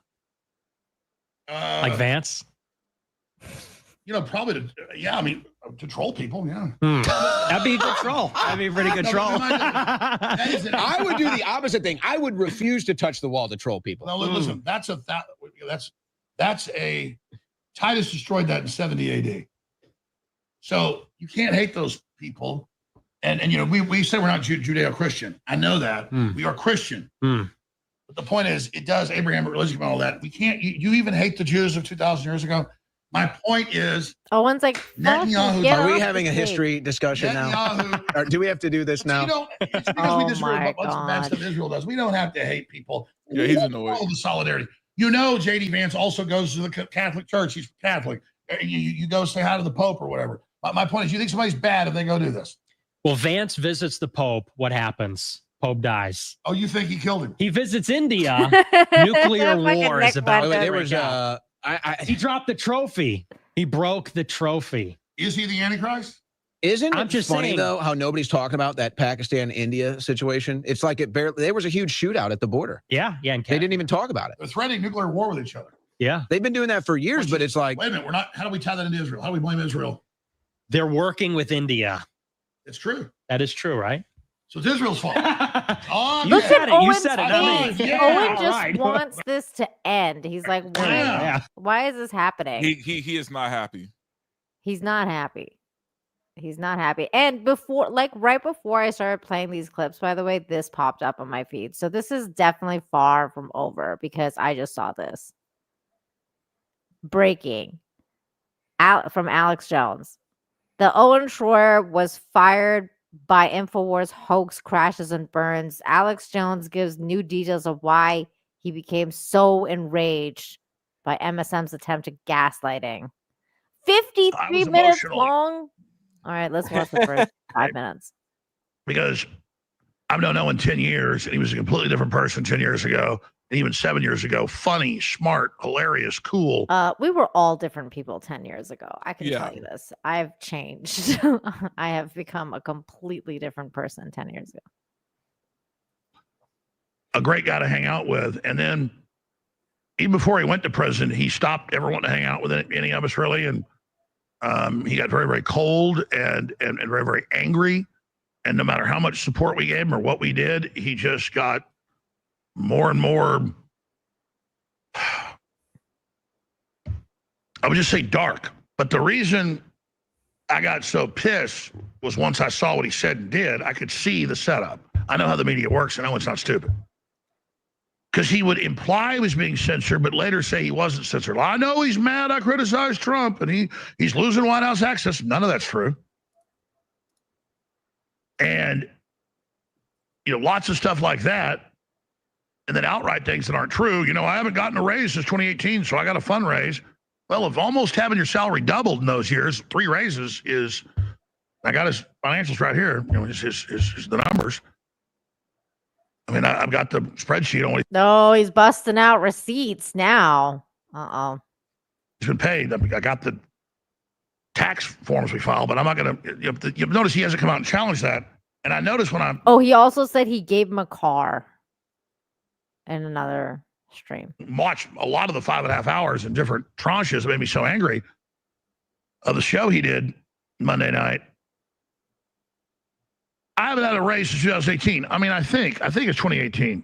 Let me check that. Yeah, he said it was 2018. And I make a phone call, and they're like, pull it up. And they go, no, he got almost double his salary in those years.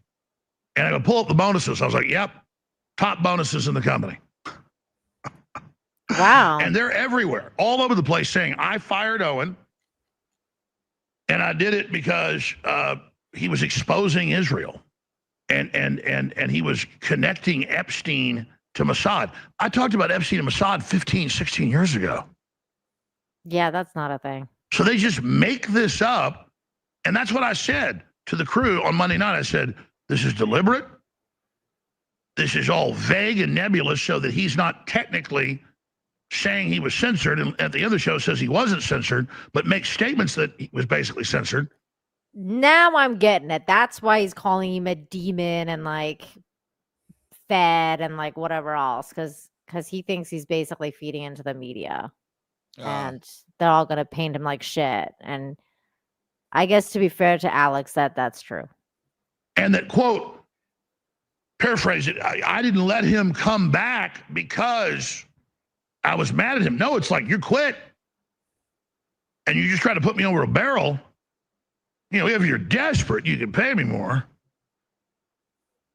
Why did you just ask for a raise? I would have said we can't because of the bankruptcy, but you've been getting these bonuses.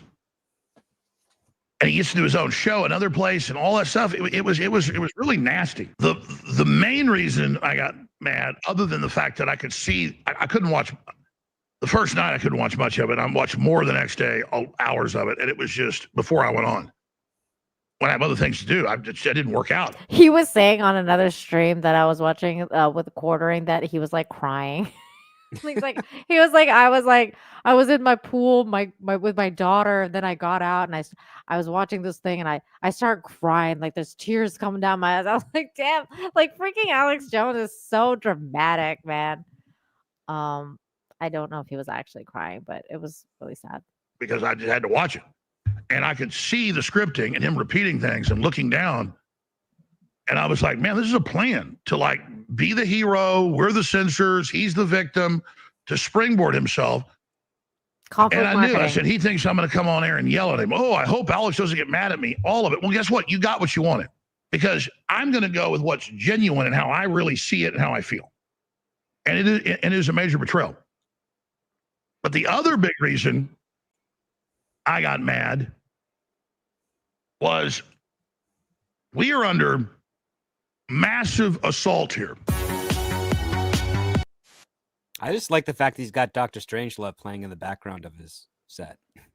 The what? I was watching that too. You mean the thing? On the background is a clip of the War Room from Dr. Strangelove, or how I. Yeah, I love that. The Dr. Strangelove thing, right? That's the scene where the president's talking about to the Russian president, and they're complaining about how he doesn't call him enough. Right. Yeah, I like that. I love that scene. That's a good scene. No, this is a good call. Well, not really a good call. It's a bad call. Why? Well, one of our guys, he kind of got away. Oh man, so I don't think this drama is gonna end anytime soon. It's great conflict marketing. I think it's going to go on for a bit because Owen's trying to raise funds for his new thing. And, you know, the best of luck to him, though. Best of luck to his new endeavors. But I will definitely be watching and eating popcorn to see more rage fucking fests by Alex Jones, and then maybe get some clips out of it because that was funny. I definitely got to do that. Fuck you! Yeah, that's a good one. I gotta close that. That was so great. All right, let's talk about James Gunn. Okay. Now comes the fun topics. James Gunn announced Man of Tomorrow in theaters July 9th, 2020. So is this official? Like, is this the official name? I don't know if it's the official name, but it's officially been announced that it's going to happen. I don't think he called Superman. What did they end up calling it? Just Superman, right? Like, it was just Superman. Yeah. Did it have another title? It did at first, but he changed it. It was supposed to be Superman Legacy. Yeah, it was Legacy, right? Yeah, so this might change too. Then I'm guessing, but it might not. I don't know. I'm almost wondering why though. Are they thinking about a Superman sequel so soon? Why not? Because they got so many before a Batman movie. Yeah, hell yeah. The Batman 2 is going to be in limbo for a while. Well, I don't mean the Batman. I mean like James Gunn's Batman, like the Batman for this universe. Like they haven't even gave out any plans for that. They've been having a nightmare trying to nail down a script for Batman Brave and the Bold. I know from some of my colleagues that 4 scripts are in really great condition and are most likely going to go ahead. None of them are Batman. I suspect one of the 4 was this Superman Man of Tomorrow thing that James Gunn announced. Oh yeah, no, I know they have other scripts like kind of like circulating, but like here's the thing. It's all fun and games till we get to Batman, right? Like we need like Batman is really, for me, going to determine how this whole universe goes. And I feel like the longer they put it off, it comes off like they're insecure about it. I think I disagree with you a little bit on this one because I think they're actually taking a beat off like the whole Snyder situation and the DCU and why it failed so miserably. And I think part of the biggest reason was because when they did Man of Steel, they didn't do a direct sequel to Man of Steel immediately after, which was what everybody wanted. Like everybody wanted a Superman movie like a sequel. And I think it's it's a good thing to establish the characters more before you build your massive cinematic universe. So it's good to have a couple Superman movies and then get into Batman and then have a couple Batman movies and then get into whatever else and then form the Justice League if you're ever going to. But I think it's good to have individual movies. I don't see a problem with it. It's actually like good that they're doing it soon too, because a lot of complaints that you hear all the time is why they wait so long to make that movie. I mean, the same thing that's going on with Batman right now. But the problem is that they already have Supergirl coming out next year. Yeah. Right. So for me, it's like, okay, to go from that to Superman again, it's like, okay, we get it, right? Like it's, you want to focus on the Kryptonians, that's fine, but you gotta start kind of sprinkling in some of the other characters, right? If you're going to start like building out this universe, to me.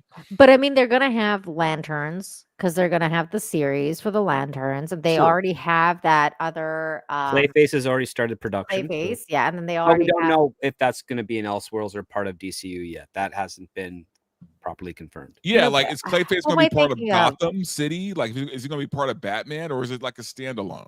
Well, as far as I know, I think it's a standalone because it mostly takes place in Hollywood. So, oh well, there you go. Yeah. And then you have Peacemaker. Show. Yeah, Peacemaker. That's right. You have Peacemaker as well. But I mean, so I just finished season 1 of Peacemaker. I will say this. I didn't love it the way everybody else loved it. I thought it was a little overrated, to be honest. Like, cause I was like, I don't know, like it was fine. Like it was an okay show, but it wasn't like anything too special. I don't know why everybody was like, "Oh, Peacemaker's so amazing." Because I was like, "Where's the amazingness?" I'm trying to find it, but I can't. I think it was fun. Like I don't know if amazing is the right word, but it was fun. Where so far this season I haven't been as into it. This current season's starting off a little slow because James Gunn is trying to put the characters in a really low place so that they can have a rise. And I think he's taking too long of a time to do that. Because at the end of the first season, they're on the high note, right? They saved the world. Right. First season, I enjoyed a lot just because it has a really strong satirical aspect of making fun of the narrative that Warner Brothers had been going with the DC films prior to that. It's basically saying, oh, in the movies, we want to have excessive violence, gratuity, a little suggestive stuff, and we want to make it edgy. And then James Gunn decided to say, well, you guys are even afraid of your own edge. So I'm going to make it super edgy, but I'm going to make it a mockery of the edginess. And that's what he did with the Suicide Squad with that film. And then he followed up with Peacemaker because you have Peacemaker who is not a hero, but he wants to be a hero. He thinks he's going to be a hero. And it's gratuitous violence, gratuitous sex, nudity, language, perversions, and they're all done by characters that are awkward and people that you understand that they're not role models. And he's making fun of what, Snyder and previous regimes at Warner Brothers are trying to do by spinning those characters on their heads to be more edgier and different. And he's saying, isn't this silly and foolish? And now we've got this new season here, which has a pretty strong theme of the grass is always greener on the other side. Right. And I also think I wouldn't be surprised. I haven't seen season 2 yet. So I wouldn't be surprised if that entire season is a commentary on why multiverses are stupid. Oh, like the new season? Yeah. Yeah, because it does kind of delve into that a little bit. It's got like another dimension thing going on, but it's doing it as a sense. It looks like if James Gunn is as clever as he was with Peacemaker 1 and some of the cool things he did with Superman, I would not be surprised if the theme of that series of season 2 of Peacemaker is basically saying, yeah, multiverse exists, but that every multiverse is not going to be close enough to interchange the characters. That would just be stupid. So we're going to make them as distinct and different as we can, and make you guys really appreciate that the DCU is the universe that you should care about, and all the other stuff is just fun and games. Yes, the Peacemaker is extremely mature rated. Like it's absolutely. That first maximum. episode of season 2, the orgy thing was crazy. It was funny too, because he was not even participating in it. He was so depressed that orgy and the drugs just could not make him feel good. And I was laughing. The orgy scene went on for a long time, dude. There's an orgy in this. What? Oh, it goes on for a long time, and there's full frontal. You see a lot of flaccid dicks, and but nothing as extreme as what was done in House of the Dragon. House of the Dragon had actual oral sex performance in that. Well, yeah, that's what? True. Yeah, I only watched the first season of that show, and I don't remember that. The orgy scene in Peacemaker season 2 was wild. I think the craziest orgy scene I've ever seen in a movie was in that Sense8 show. Oh, that was insane. Yeah, that was insane. Was it as bad as that one? Yeah, because there's a lot of dicks in this. But you can get away with it because they're plastic dicks, so you're good. Yeah, you're all right. Oh my god! But you know what I don't get though? Say it went on for a long time. Oh wow! Well, I think like 2 minutes, maybe something like that. It's still a long time. I mean, that's a long time in orgy time. Like that's a long time. Okay, so here's my question though, because and that's one of the reasons I watched Peacemaker, because I gotta say I'm not a huge fan of John Cena. I was like, yeah, I gotta see this show, you know.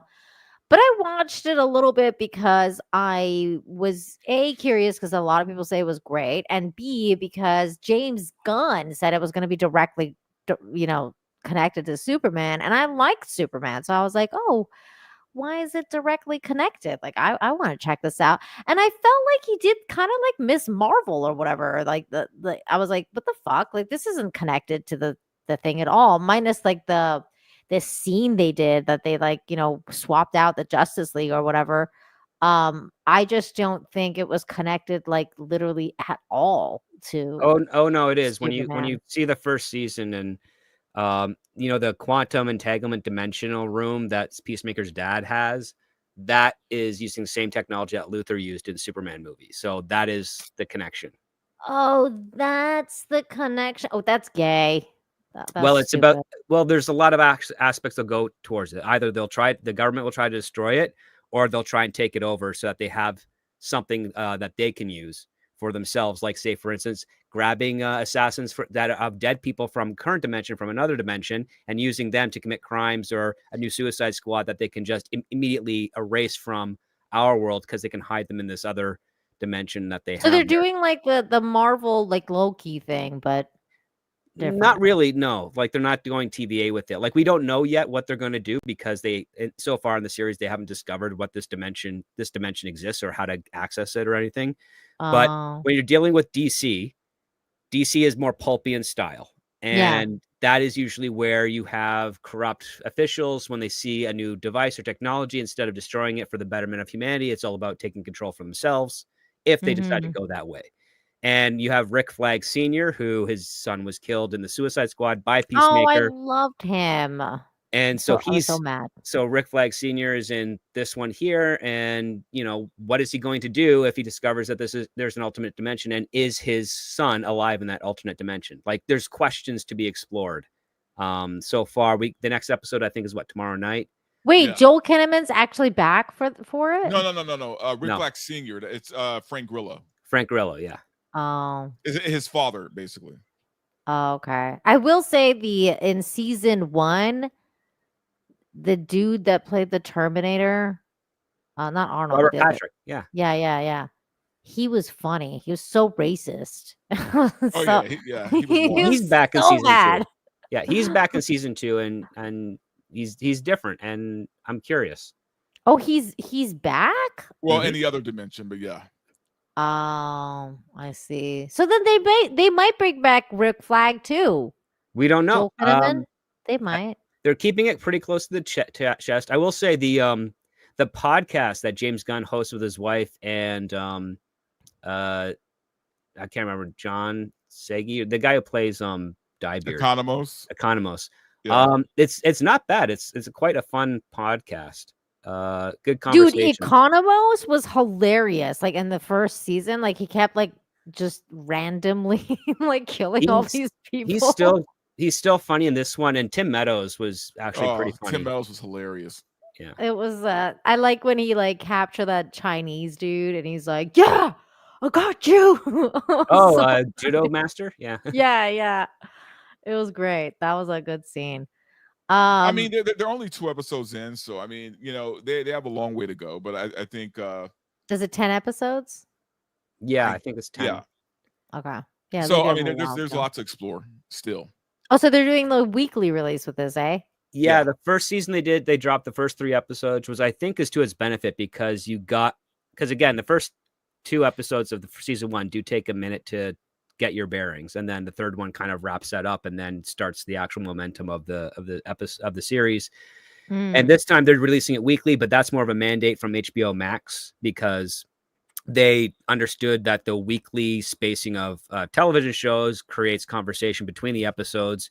The podcast that they launched has also been furthering that, and it's been doing really well, not just on YouTube, but on all the other podcast platforms. And they also interact with the audience as well. So you can actually send in chats and stuff prior to the show that they'll record on the podcast and answer for you. They pick a handful of questions. And I think James Gunn got inspired to do the Peacemaker podcast from Michael Rosenbaum and Tom Welling doing their Smallville Talkville podcast. Oh yeah, I forgot what it's called. Yeah, that's cool. Which is kind of funny because you can tell Michael Rosenbaum just wants to crap all over the show because he realized how bad it is, but he realizes he doesn't want to distance himself from his audience. Well, but also him and James Gunn are friends. So yeah, they've been friends for years. I just watched I just finished watching season 1 of the animated Justice League. I'm into season 2 now. And I just watched the episode where Lex Luthor has this thing, this suit. And I was like, oh, this is cool. Like they're gonna build like if they're gonna have him be in the suit, like that's cool. I gotta say though, like the Justice League episode where they introduced Metamorphose was way cooler than whatever the fuck James Gunn did with Metamorphose. Now that I've seen Metamorphose's story in like the real, like the Justice League story versus what James Gunn did, I'm like, oh God, he dropped the ball on that. That was bad. That was bad. The performance for the Metamorpho and Superman was far too child and innocent-like for an adult male that's supposed to be a father. Yeah. That rubbed me the makeup was fantastic, but like that performance rubbed me the wrong way because it's like this guy is supposed to be like in his mid-30s and he's acting like a 14-year-old. Yeah. It didn't make any sense that he was just a dad, like a single dad. Like, where was the mom of that baby? No, the mom is in the scene. She's the blonde woman that sits next to him when they're watching the television about with the Middle Eastern country. The mom's in the movie. Yeah, the mom's in the movie, man. I totally missed her. She's the blonde chick that's sitting next to him. When they're watching the TV, and so she's actually the daughter of Stag, and they look like they're in a lousy apartment, which means that she's probably been disinherited from Stag Fortune because I'm gonna have to rewatch it so I can.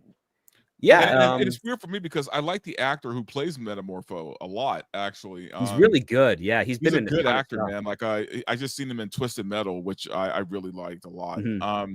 He's a really good actor. Yeah, I mean, I like. Don't get me wrong. I didn't mind the acting. I just didn't like the way that they introduced him. Like, I'm like, he's such a cooler character. It could have been like a much cooler way to introduce Metamorpho. And I think it could have been way better if they had done him as a villain first. That they kind of, bring over to their side. Metamorpho is not really a villain. There's a copycat version of him that was in like a Super Friends comic. But no, Metamorpho is not really a villain. He's a victim of like greed and corruption from his father-in-law. No, but I'm saying like it would have been cool if they did it the way the cartoon did it, so that it was like, at first he kind of starts as an enemy, but then they bring him over because they're like, oh, you're misunderstood, and they find out that Oh, he's you're being talking about used. like because he's going after his father-in-law to kill him for changing his forms, and then the justice Yeah. had to stop him. Yeah. Yeah. Well, I mean that's a bigger story to itself, and I would say I would like more of that personality from those books and that show to have been reflected into the performance, because Yeah. it was just very jarring and foreign.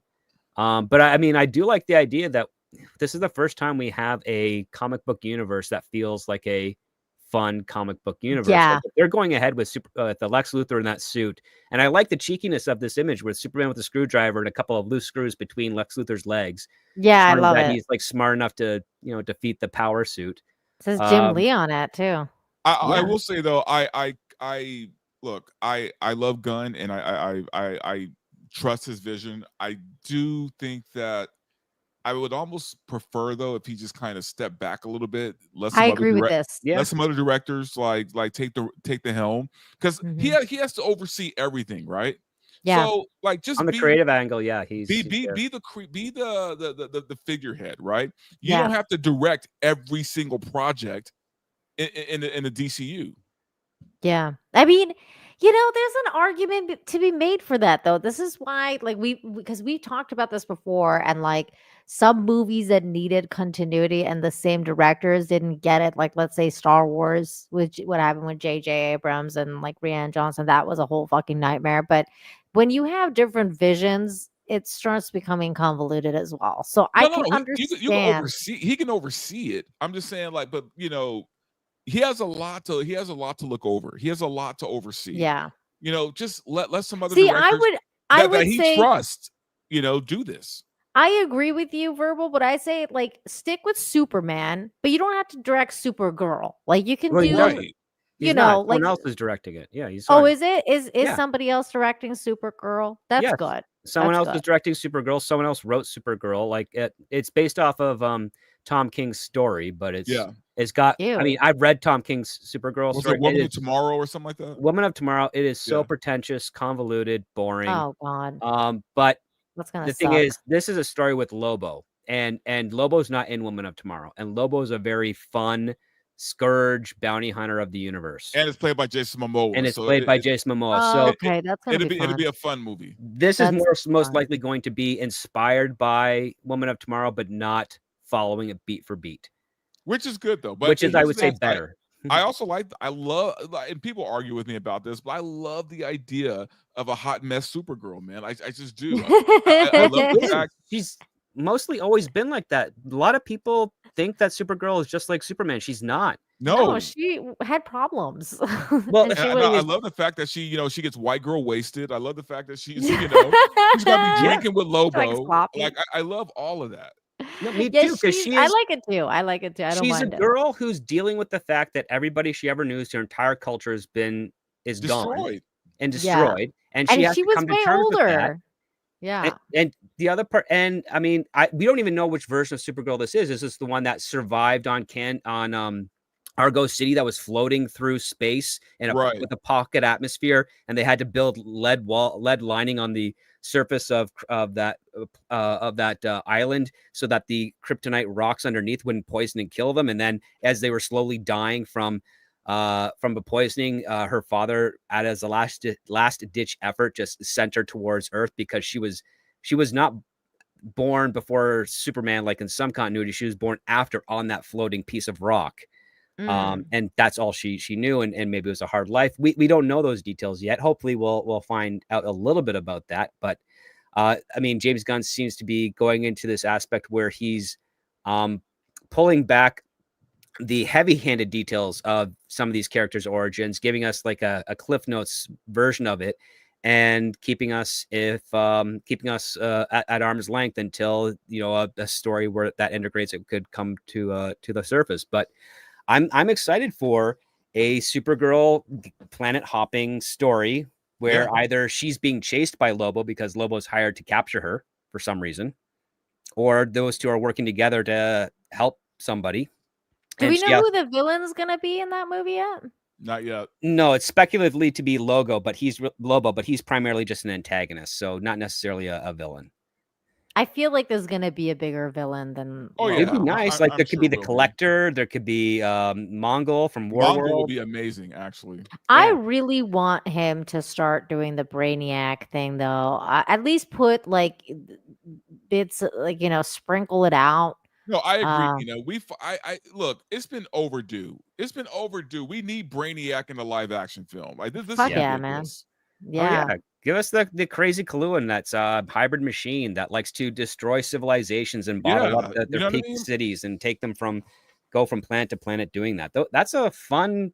I mean, this is the DCU that could do that and sell us on Yes. the idea. Yes. That's why I like it a lot. Like even though Superman was not a perfect film, it was enjoyable. It was really Yeah. fun, and I look at that universe and I think this has got the potential to explore all the stuff we want. We could actually get a very earnest story of Mixolydic in there. Oh, that'd be amazing. I You could saw like that thing that like when we were watching Superman and like that scene where the Justice Gang was like going against that alien monster while like The Lois kaiju and thing? Clark Yeah. were talking.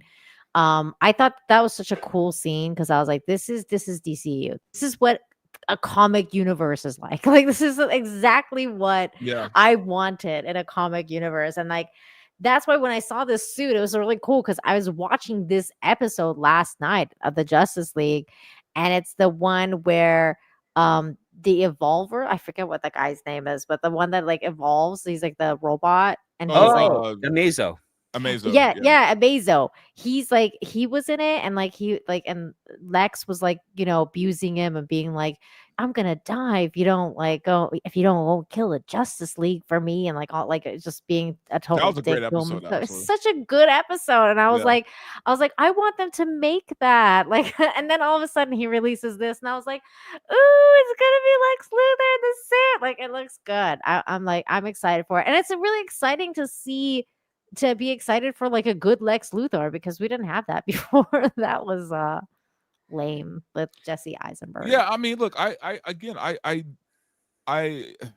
constantly defend James Gunn because I think he's a great director. I think he's good at what he does. Now, I will say this about James Gunn, and I say this all the time. He is very, very good when it comes to taking obscure characters that very few people know about, like Guardians and his version of the Justice League, and he's great at taking obscure characters and making them popular, right? Yeah. The challenge is doing somebody like a Superman that everybody knows, Yeah. right? And Superman has to be a certain way, right? I think he struggles when it comes to that stuff. Yeah. But when it comes to like just taking obscure characters and making them his own, he's amazing at that. Hopefully he can do better for the second Superman. And that's why I want him to do a more Superman. Like I have no problem with this. I think it's great that he's doing it so soon. I think that, the more he actually gives us, the more we'll be able to kind of flesh out how he's going to do and evolve the character, because that's what we're all concerned about, is how like Superman's going to ultimately be represented in the Gunn universe, right? Yeah. But also I like the idea too that because David is so young or younger, that we can grow with him, right? Like it's like he's not on a time schedule or a time restraint. It's not like the clock is ticking for the guy. He's a fairly younger guy, so it gives us time to kind of grow with him. And on top of that, there's multiple appearances potentially that we'll see more of him as Superman across other projects in DCU than what we would normally get, where 9 years and you only got 4 Superman films with Christopher Reeve. Henry Cavill almost got to play Superman in 3 DC films. But they did that guy dirty, man. Exactly, and it took many years. The other aspect too is that James Gunn needs to find a little bit of a better balance with his editing for the DCU, because Superman was over edited a lot. Like the suspense aspects with Superman trying to do his saves and whatnot, they didn't breathe. And the other part too is when you're dealing with so Superman debuted in a decade where film and film soundtracks were married so well together that they created a whole experience. Superman was lacking a proper soundtrack. Like it was all like music cues that you get in television, as opposed to like a song, a melody that kind of gave us an emotional through line to the scenes to the shots that we're seeing on the screen. we didn't really have that there. And I think hope they that would don't be nice use to- modern music for it because I hate modern music, honestly. I mean, there's always going to be a little bit of that integrated into every movie. Like even Superman has some modern music in it. I know it's terrible. The original one, like from '78, I had modern music at the time. But I think a more integration of an actual soundtrack, because that's the one thing that failed Marvel a lot, is you don't have a theme you can hum for any of the individual characters. You have the Avengers theme by Alan Silvestri, but you have nothing else there. And that just shows that there's a lack of distinctive identity among the characters, because that studio has become very homogenized with its overall vision. What I've been finding kind of fascinating is that James Gunn has this style where he says, I have a DC universe. The movies I direct are going to have a tone. The movies other people direct are free to have their own tone and their own style. And he wants to make it more like comic booky, where a different artist and a different writer is still writing the same character in the continuity, but they have a vision and style that is distinctly theirs, that works for that story, but it doesn't remove them from the overall continuity of what he's establishing. And that's why I also appreciate how Peacemaker has a very different, even though it's from James Gunn, has a very different tone to Superman, because even though they're in the same universe, it's of a different era of characters with a different level of maturity, because Peacemaker is crude, rugged, and vulgar. And that exists in the DC universe, but it doesn't exist when Superman is involved, because Superman is not a crude and vulgar character. So he's going to be the leader of that tone of that film, whereas Peacemaker's personality is going to be the leader of his stuff. You know what? I agree with you with what you just said. And I will confirm what Dante said about how he's good at making obscure characters. Cause I didn't like Peacemaker. Like I actually went in there like really disliking Peacemaker because he killed Rick Flag and I was not a fan. So I was like, I don't even want to watch your show because you killed my favorite character.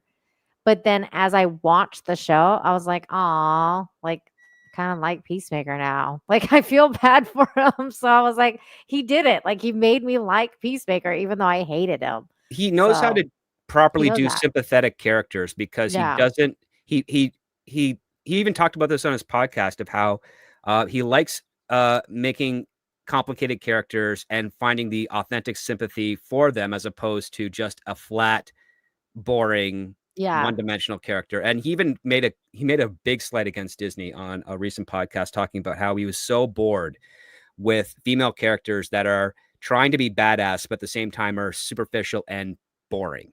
And he's like, I'd rather have complicated characters with flaws that can be badass, but they're also flawed, and they're trying to overcome those flaws. They're trying to deal with those flaws, whether they're emotional, whether they're physical, whether they're social. Like he talked about that. And he says, I get so bored when I see a female character that should be cool, but they don't have anything to overcome. He's avoiding using the term Mary Sue. He's doing it very diplomatically, but where was this? This is his Peacemaker podcast. I think it's the probably the first or second episode of the season 2 commentary that they do, where he talks about that, because his wife plays Harcourt. And she's going through something heavy in season 2, and she's a badass character, but she also gets beat up. And sometimes she gets beat up to feel, so that she can feel something other than the horrible emotions that she feels. But she can also hold her own in a fight to a degree, until she gets outnumbered, in which case. How do we feel about her, like the actress? Because this is I think she's straight good. up nepotism. So well, I mean, it's one part nepotism, but she's also doing a really good job. Yeah. Yeah, I mean, I thought she did a good job too. I was like, is it just me, or is this girl actually good? Because I thought she was pretty good. Nepotism is only a problem when they're not good. Right. Yeah. You know what I mean? Like Wyatt Russell is good. Yeah, I mean, I fully went in there like expecting her to suck and being like, oh yeah, well, she's just got the job because of James Gunn being James Gunn's wife. But then I was like, wait, she's actually really good. So I don't know. I don't know. Well, and also she was an actress before they were married. You know what I mean? Right. She knows how to act. Yeah, I mean, she got pigeonholed into like the teen sex comedies at first because she's, a very attractive woman. But then she showed people she could do comedy, which is really hard for a lot of women at her age group in the generation that she came out of to have landed. And then she also has range and talent. And she was with James Gunn for a while, where he didn't put her in anything until till more How long recently. have they been married for? They've been married for a couple of years, but they've been dating for like 6 or 7. Oh, okay. Russell, thank you for the $2. Says, how funny will it be if Supergirl is trans? Well, we already know who the actress is, so that's not. Yeah, Millie Alcock is not. She is not may be trans. scrawny, and the suit's Why doing would a lot she of even work ask on her. this? Well, there's your FU moment from Alex Jones for I Russell know. Hall. I'm like, see, this is why I need that clip to be like, fuck you. But I don't know, Russell. Why do you want Supergirl to be trans? It feels like this is more of a want than how. Like, I don't know. It feels like you want that to happen. I want it to be a really fun movie, and I do too. it's never gonna. Yeah, me too. I mean, I would love it to be so fun that it has like the Iron Man 2 effect, where it makes a little bit more money than Superman, but for various different reasons. And then the follow-up to Superman does kind of like Avengers money, because we've got this growing popular, like, the tone has been established. It is well received by audiences and critics, but it didn't break any huge records, which was relatively predictable given the long track record of superhero films from 2019 to now not meeting expectations. So let's see if this will snowball. If it does, great. If it doesn't, well, then, fortunately, Warner Brothers has been tightening their belt on a lot of their budgets for their films. Yeah, they have. And that's working out to their benefit for now. And if they can hold on to that metric, which they should be, that'll be great, because Warner Brothers is the king studio in Hollywood, despite what the trades are doing and despite what's going on with their stock prices, because clearly they're doing really well. The studio is doing everything that the general audience wants, and yet their stock is still hovering like below $15 a share.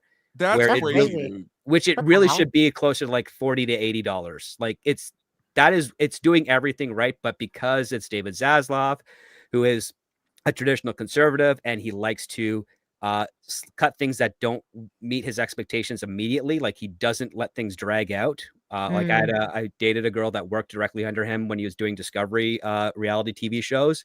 And the moment there was a drop in ratings, he was like, okay, we're done here. Let's cut it. Let's put in something new in the slot. Like, no ifs, ands, or buts. Oh, right. But with that said, Warner Brothers has had a great year. Yes. Great. This 2 has been years, their best year in a long time. It's true. Russell Hall for 2 says, yes, I want Supergirl to have a 5 o'clock shadow. Jeez. Why are you so gay, bro? How dare you? I don't want to see Supergirl with a bulge. Yeah, me either. That's Superman. That's another movie. Okay. So speaking of Warner Brothers and Batman, there was Batman news today, and this was it. Jeffrey Wright says the backlash to him playing Commissioner Gordon in the Batman is fucking racist and stupid. Quote, it's just so blind in a way that I find revealing to not recognize that the evolution of these films reflect the evolution of society, that somehow it's deflecting this franchise in not to keep it grounded in the cultural reality of 1939. What the fuck is he talking about? 1939, when the comic books were first published. It's just the dumbest thing. It's absent logic. What the fuck, dude? Oh, I don't know what he's. Look, I did when he was cast. I did see some comments that were fairly racist about him playing Gordon. I don't know if I saw it. I don't know if I saw it. I know I saw some, but I don't know if I saw enough to where it was a problem. Like I didn't see enough for it to problem. I thought he was good. I mean, I thought he was great. Yeah, I like him as an actor, and I had no reservation. I mean, you can go back to all of my Midnight's Edge episode appearances where this was announced, where I had no problem with Gordon being played by Jeffrey Wright, because he's a really good actor. Great actor. Yeah. I mean, I understood the fact that it's a little bit of ginger side, because James Gordon is like a ginger who's gone gray. Yeah, that's true. But I mean, this is it was never going to be a main continuity version of it, and this one was more authentic because this is definitely talent and availability over agenda, at least for that role. I do know that aside from Bruce Wayne and Alfred in the Batman, every other white character is apparently a bad guy or something of that nature. But I mean, I the remember the Batman, Ryan Kinnell video. right? But the Batman, I felt the Batman was probably the worst written live action take on the character I'd ever seen. Like I hold it below Batman and Robin because Wow. Batman and Robin, That the is villains have a crazy work, man. well, That's Batman and Robin, insane. the villains have a coherent plot and a goal. And in the Batman, the Riddler's very chaotic, unfocused, and the entire narrative is all over the place. And the editing was terrible. Yeah, Well, the third act completely fell apart. it's also an hour too long than it needed to be. It was too long too. Yeah. Look, I don't like, I remember there was a tiny bit like here and there I saw comments about him being cast and like, oh, why are they like, basically like ginger side, oh, another ginger gone, or like, like something like that. I didn't see anything too racist. It was just more like, oh, of course, like they're gonna do that. That more like a, just a joke about how the ginger side's happening. But other than that, like I certainly wouldn't say it was a backlash. I think there was more of a backlash about actually Pattinson being cast as Batman. Yeah. I feel like I there mean, was absolutely. more of a Like, it backlash wasn't about like a huge Robert backlash Pattinson. about him. Yeah. Yeah. So I don't know. I don't see what he's talking about now, especially so far after the fact that he's coming out and being like, "Oh yeah, there was so much racism. There was so much racist backlash." It just feels really virtue signaling. He just has a bad publicist that told him to say this, and that's basically it. It's cringe. It's cringe. And But like, why? also is Like, variety. is the Batman coming out? Like, when is the second one coming out? Like, They're why is this supposed to even a start thing? production next year. We'll see. But like, that's way too far away. I know. I was about to say. You know what? If it were me, just cut your losses. Like you guys did great with the Batman as far as financially. Just let it go, right? Like just let's just focus on Batman for the DCU. I agree. Let's just cut out the Batman shit. We had the Penguin, which was amazing, right? Like just count. It can be a one and done, though. Right, It can count be your a one and wins. done. Yeah, there's nothing about the Batman that suggested it deserved a sequel. No. And the Penguin then it came out was okay. I mean, great performances, but that is a textbook example of the universe bending around to make the Penguin win his battles. It is borderline Mary Sue for the Penguin. It really is. But he needed it to be because he is the Penguin, like But he's gonna. the Penguin actually achieved something on his own with his wits and guile. He didn't have his antagonist die of a heart attack while he was getting his butt kicked and a gun held to his head. Like that is textbook bending the universe so that your hero can win. I'm with you though, Dante. Like I feel like this universe needs to go. Like this just makes no sense. The Batman needs to end. This is the Gunn universe now. You need to give him his Batman so that he can make his Justice League at some point. Exactly. Where you have the Batman. You have to have. It should have ended with the Penguin. Yeah. We got some great acting. We got some great characters out of that. Sophia Falcone will always be one of my favorites now. I love Victor. Victor was great. Oh my gosh, she was so ridiculously good. She was great, and but it was one and done.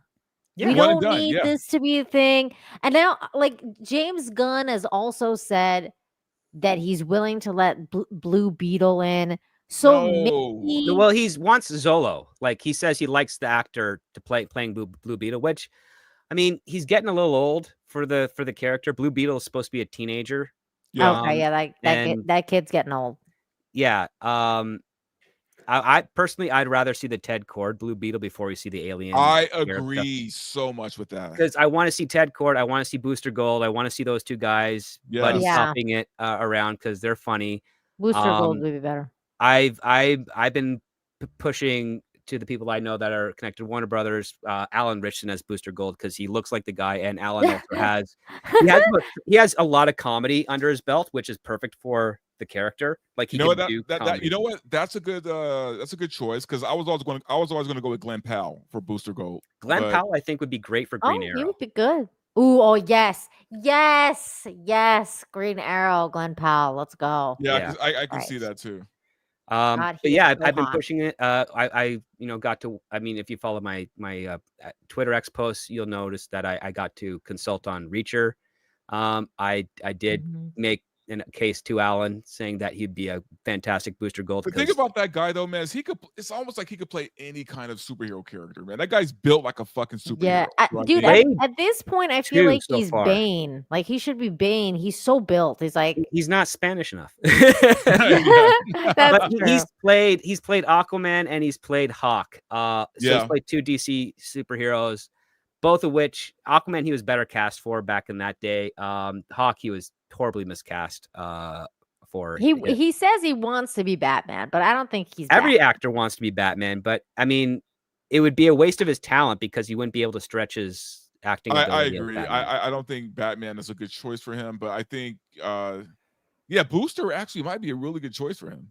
When Nina, when you watched the episode of The Greatest Story Never Told for Justice League Unlimited, it's a Booster Gold episode. When you watch that you are going to realize that yes, Alan Ritchson would be probably the perfect Booster Gold for this. I can't wait to get there. Like I'm really enjoying all the Justice League right now. That was a great episode. Yeah, they're so good. If they get Billy West to play Skeet, the voice of Skeet again, because he was great. I just feel like this needs to end. Like this Batman. I feel like it's so confusing for the normies too. It's like people are like, "Wait, what? So this is the new Batman, but it's not in James Gunn's universe." But then it's no good comes of this. Well, the way that you know what is DCU core and what is not is if the movie opens with the classic Superman breaking the chains. That logo is the MGM lion logo for DCU continuity. So when you see that logo, you know this is like hardcore normal DCU, and anything else would be Elseworld stuff. I'm so sick of Elseworld stuff. Do we have any final thoughts on Jeffrey Wright being totally weird and woke? And I just think he made an unfortunate choice. I agree with Script that it might have been his agent. Then again, it's Variety, so Variety always tries to get these sound bites out of these people. They'll probably open up saying there was a lot of backlash about you being cast as Commissioner Gordon. What is your response to that? It's like, what? There's backlash? Well, that's was this the gayest Commissioner Gordon? I mean, that's the thing. Variety doesn't have staff writers anymore. They're all freelance, which means that they're fighting for word count and posts that they can monetize. So when Variety changed that model over, you lost integrity in journalism. This is true. And that happened with a number of the choices. I remember when Variety was the go-to me too magazine. It was the go-to, man. I knew journalists that had been working for Variety for 20 years, and they loved that job. And they Variety loved it and they loved it because they got access to celebrities, but at the same time, they knew that, you know, what they said and their commentary actually had weight because they had enough connections throughout the industry to know and see through all the BS and the reputation politics and stuff. And people read it because it would cut through that BS of it. And then as soon as it all kind of broke apart and became fully freelance, it has always just been about the clickbait articles, the sensationalism, the coordinations with publicists and agents in order to get it became an advertisement, more of an advertisement for projects as opposed to normal analyzing of, oh, we should be really excited because these two creative forces have come together. We don't know what the project is, but we're really interested to seeing what's going to happen. And we got a couple of cool quotes about the project. It's completely disassociated to that. And it's gone into, well, these people don't hate you. These people love you. What do you think about that? Why is everything so gay? There was a time where, like, if Variety gave you a bad review, you were cooked. No, you were just cooked, man. You were down at the bottom, and it would take years for you to claw back up. Like Christopher McQuarrie got a bad review, and it took him like 4 or 5 years before he started to become like, you know, an A-list director. Hey, I just noticed something. Dante, you're in that image back there. Yeah, that's a photo of me and the Film Threat crew and Paul Chato and my buddy Uncle. Yeah, that's when we all hooked up at Yard House. At the Yard House, and we saw Craven the Hunter. That's so funny. You're like in there. That's so funny. Oops. Oh God, Craven the Hunter. That was horrible. I did not watch that movie. All right, let's talk about our last topic of the night, which is the fact that Sophie Turner has been confirmed as Lara Croft in Prime Video's Tomb Raider, who is ran by Phoebe Waller-Bridge. and Chad Hodge. Boo. I don't know who Chad Hodge is, but Phoebe Waller-Bridge, of course, She infamously is ruined Indiana poison, Jones. man. Yeah, so Phoebe Waller-Bridge, her career is basically focused on the fact that she's been in bed with a pretty prominent screenwriter in Hollywood for years. Chad Hodge. So she slept her way to the top? No, because she started dating this guy right when Fleabag started to come out. So Fleabag had already kind of made waves, and then she kind of just threw in with this other guy to stick around. Fleabag, I thought, was not very good, kind of like lowbrow, easy comedy. Chad Hodge. He's a competent writer, but he hasn't really done anything that stood out. I've never heard of this guy in my life. Oh wow, he looks interesting. Here's this image just so you guys can see what I just saw. Where I was like, "Whoa, hello." I was like, "Oh yeah." So it's like, "Oh, all right." He looks very British for an American writer. I know, yeah. Oh, very British. My goodness. Okay, let's see his movies. He's got The Holiday Inn. Something called Famous, Good Behavior, Runaway, Single All the Way. This is the guy you're giving. Okay. All right. You're going to give this dude Lara Croft. Okay. You know what's weird for me though is, even if they took her out and it was somebody else doing this completely, does anyone still care about Lara Croft? No. I love Lara Croft, but no, I don't care about it at all. That's the big question, right? Like, who's asking for this? We've had the rights owners to Lara Croft that want to make money is asking for this. That's. I guess that's the only people, because honestly, chat, how do you guys feel about this? Do you want another Lara Croft? Because I feel like I'm good with Lara Croft. Like, Angelina Jolie, I feel like, is my Lara Croft. Like, I'm kind of like, I was kind of mid. I thought the other girl was mid. Like, she was all right. Like, she was hot, but I didn't think like it was, I forgot about necessary. I forgot about the other Lara Croft. Like, if you want an interesting show about a female Tomb Raider, you've got Relic Hunter with Tia Carrere. There you go. Oh yeah, it was a very cheap, silly show, but it did what it needed to do, and it was sexy and fun. And Lara Croft on Prime, it's going to be 8 to 10 episodes. It's probably going to be one long, drawn-out movie over that period. Lara Croft has some great lore in comics and the video games, but does it really translate to film and television that can live up to the nearly 30-year impact of the character? Look, I'm just going to keep it 100, man. This show would work completely. Like, I think people would watch it if they just, quit the bullshit and just stick true, man. Find the sexiest actress you could find to play this part, put her in booty shorts, put her in a tank top, humongous titties, and I guarantee you, guys will watch it. Guys will watch it. Like girls will watch it too. And the show will be about her literally just robbing tombs and booty shorts. You got your show right there. And then the gimmick being, how many stunts can she do before her shirt rips, and how close does it get off her body before that's get covered up? That is it. See, that's the winning recipe. But unfortunately, I think Phoebe Waller-Bridge is gonna go with, let's frump her down. Yep. And then make it. Maybe she's a lesbian. But also, she's no longer a Tomb Raider, because that's like really colonizing and weird. Like, they're probably going to make her like, she's not robbing tombs anymore. She's, retrieving artifacts. Just cancel the show. Just cancel it. Yeah. Like, I don't know. I'm just guessing. Boring. I mean, the thing is, that's boring. I like the idea that she steals stuff and sells it on the black market. I mean, yes. She's a little, like, I wouldn't say evil. But Lara is like on the gray. Like, she's not a good girl, She's like she's edgy. But if someone's doing something nefariously evil and it has to deal with artifacts, she will intervene and stop it. Yes. Right. And then she'll take the artifact for herself. I mean, Exactly. she's got a Han Solo prior to him learning about values aspect to it. She's basically Catwoman. Right. Kind of, yeah. Exactly, kind of. But more with tombs and stuff. So Right. what do we think of Sophie though? Like, are we Sophie Turner? I don't know. She's attractive enough, I guess, But she's not a good actor. That's the problem. she's not a good actor, and her boobs Mm. aren't as huge as they need to be. Yeah. Yeah, we needed like Sydney Sweeney size boobs for Yes. the. Yes, you do. You need proper D cups. Yeah. So here's the situation with Sophie though. Like I like the only thing I've ever seen her in that's like, she used acting chops and was Game of Thrones, because I never saw the Phoenix movie she did. Oh, it was awful. She's been horrible in the X-Men films.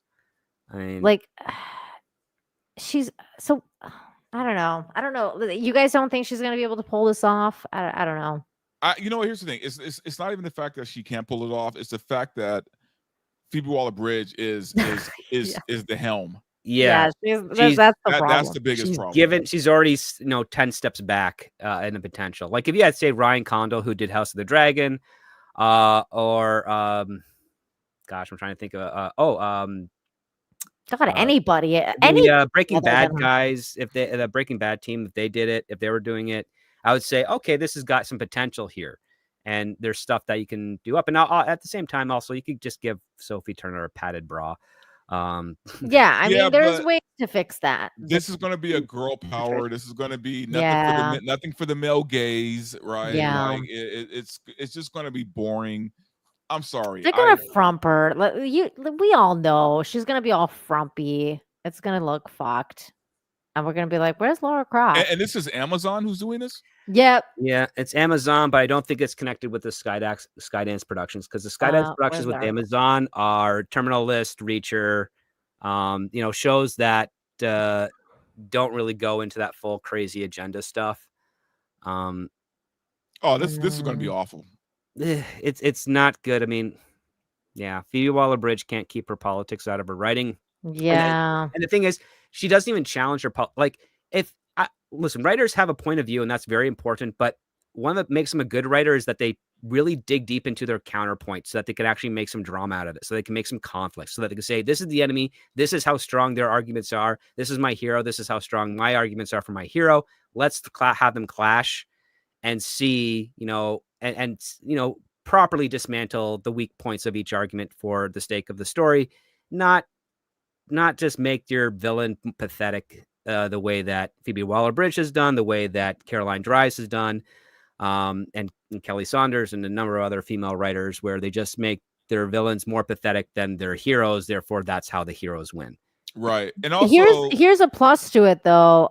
Jonathan Von Tulliken, he did Shogun, and he's been signed on as director and as executive producer. So that's not too bad. That's not too bad. Well, that means that there's going to be a lot of fighting on set, fighting in production of Phoebe Waller-Bridge. Yeah. God, that's co-showrunner with. Because here's the thing. Besides making her frumpy and all that, I guarantee you, all the men are going to be incompetent. Mm-hmm. She's going to be the smartest one in the room every single time. I'm just done. I'm out. Yeah, because I'm happy with the one sidekick that is incompetent but the comic relief. But when you try to make the rest of the world around her so below and unable to challenge her, I'm bored. Yeah, I'm just bored. And this is what James Gunn was talking about. Yeah. Mm-hmm. Mm-hmm. And this is what she said, which I do like what she said. She says, "I'm thrilled beyond measure to be playing Lara Croft. She's such an iconic character who means so much to many." So she recognizes that she means a lot to people. And I am giving I'm giving everything I've got. They've massive shoes to fill, following the steps of Angelina and Alicia with their powerhouse performances. So it's nice that she's giving a nod to the previous ladies. But with Phoebe at the helm and Laura are all in the safe hands. Yeah, I don't know. Press X to doubt on that last one. I mean, listen, I would love it if Phoebe was able to put some of her bad habits aside and make a good show for. Yeah, but people. She can't. But we haven't seen her exhibit that yet. And I don't. What about think she has that any other incentive to. movie, the Fleabag thing she's got? Is that all political too? I've never seen Yeah, Fleabag. it's political. It's stupid. So Phoebe Waller-Bridge has a knack for clever wordplay, but she also succumbs to what I call film student writing, and that is every film student when they start out, they want to write a character that is so distasteful and try to make them become great at the end of the story without doing what you're supposed to do, which is you're making a bad character that's got at least one quality that you admire, and you're like, oh, if that's what I'm rooting for, and then I see that their other flaws are something that the one little quality, if you just nurture that more, those flaws will be overcome. Yeah. She doesn't do that. She just says, nope, horrible person all the way through. And I'm going to do everything in my power to try and convince you that they are justified in every action that they do and that they're right and that they're great and that they're going to, those flaws are going to be justified and be endearing quality traits that you like at the end. And and it's never really been done properly. It's really hard for me to think of an example that was successful in doing that. Yeah, so what you just said is spoiler alert, this is gonna suck. Yeah. Okay. Most likely, yeah. I mean, unless like you got your director and executive producer and your co-showrunner having more responsibility over it, and they're just using Phoebe Waller-Bridge for her clever wordplay. And I gotta say, I'm actually surprised they even announced anything, because the last time I heard about this project that it was getting canceled, and then all of a it was sudden under they're like, Jennifer Salke, and when she left Amazon, I guess people assumed that was going to be gone with her, but evidently because Amazon has the rights to that and they want to make money off of again, Hollywood is never going to stop trying to make money off the rights that they hold. Yeah, so like superhero movies, even though their box office numbers are going down, guess what? They haven't gone away since 1978. They're not going to go away anytime soon. They're just going to be different levels of investment, but they're still always going to be in the conversation, just like horror, just like mystery, just like drama, just like action. Now, comedy's been relegated to streaming only, which is horrible. I agree. Because now you can't really find many of them hitting theaters. I did see the new Naked Gun last night. That was a miracle that it got into theaters. And I would still think it's kind of mid. I mean, Pamela Anderson was like the best thing in that movie. I will say this, like having seen it, like what we were talking about earlier in this stream about how expensive it is to go to the movies. Like I would be pissed if I went to the movies for that movie and like paid that much money to see it, because it was definitely like a streaming movie. I think like paying for it that much, it's like, oh god. Yeah, I looked at it as someone who remembers how Zucker and Abrams did those films, but doesn't understand where that humor came from exactly. Right. It was funny though. Like I got some laughs funny out of it. I had some really funny moments, and I really, really, really, really loved the way they ended it, because I was really actually kind of pissed off about the end, like them not doing the theme, like to the original Naked Gun, because I was like, I was expecting them to do the main theme, like redo it, you know, like with like a new style, like the way, you know, like you would think it's done in 2025. And then they didn't do it at all. And they kind of started it with like this new, like the new age, like, oh, Naked Gun. And I was like, oh man, it's going to be all new age shit.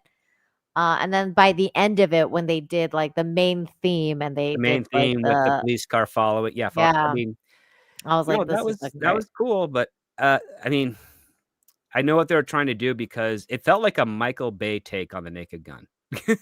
It kind of did. And that little bit with the bestiality, I was just like, what the fuck? Like, I don't know what's going on in this right now, bro. Yeah, there's a lot of jokes that I seen done in other movies previous that I'm like, you guys are kind of missing the value point there. But however,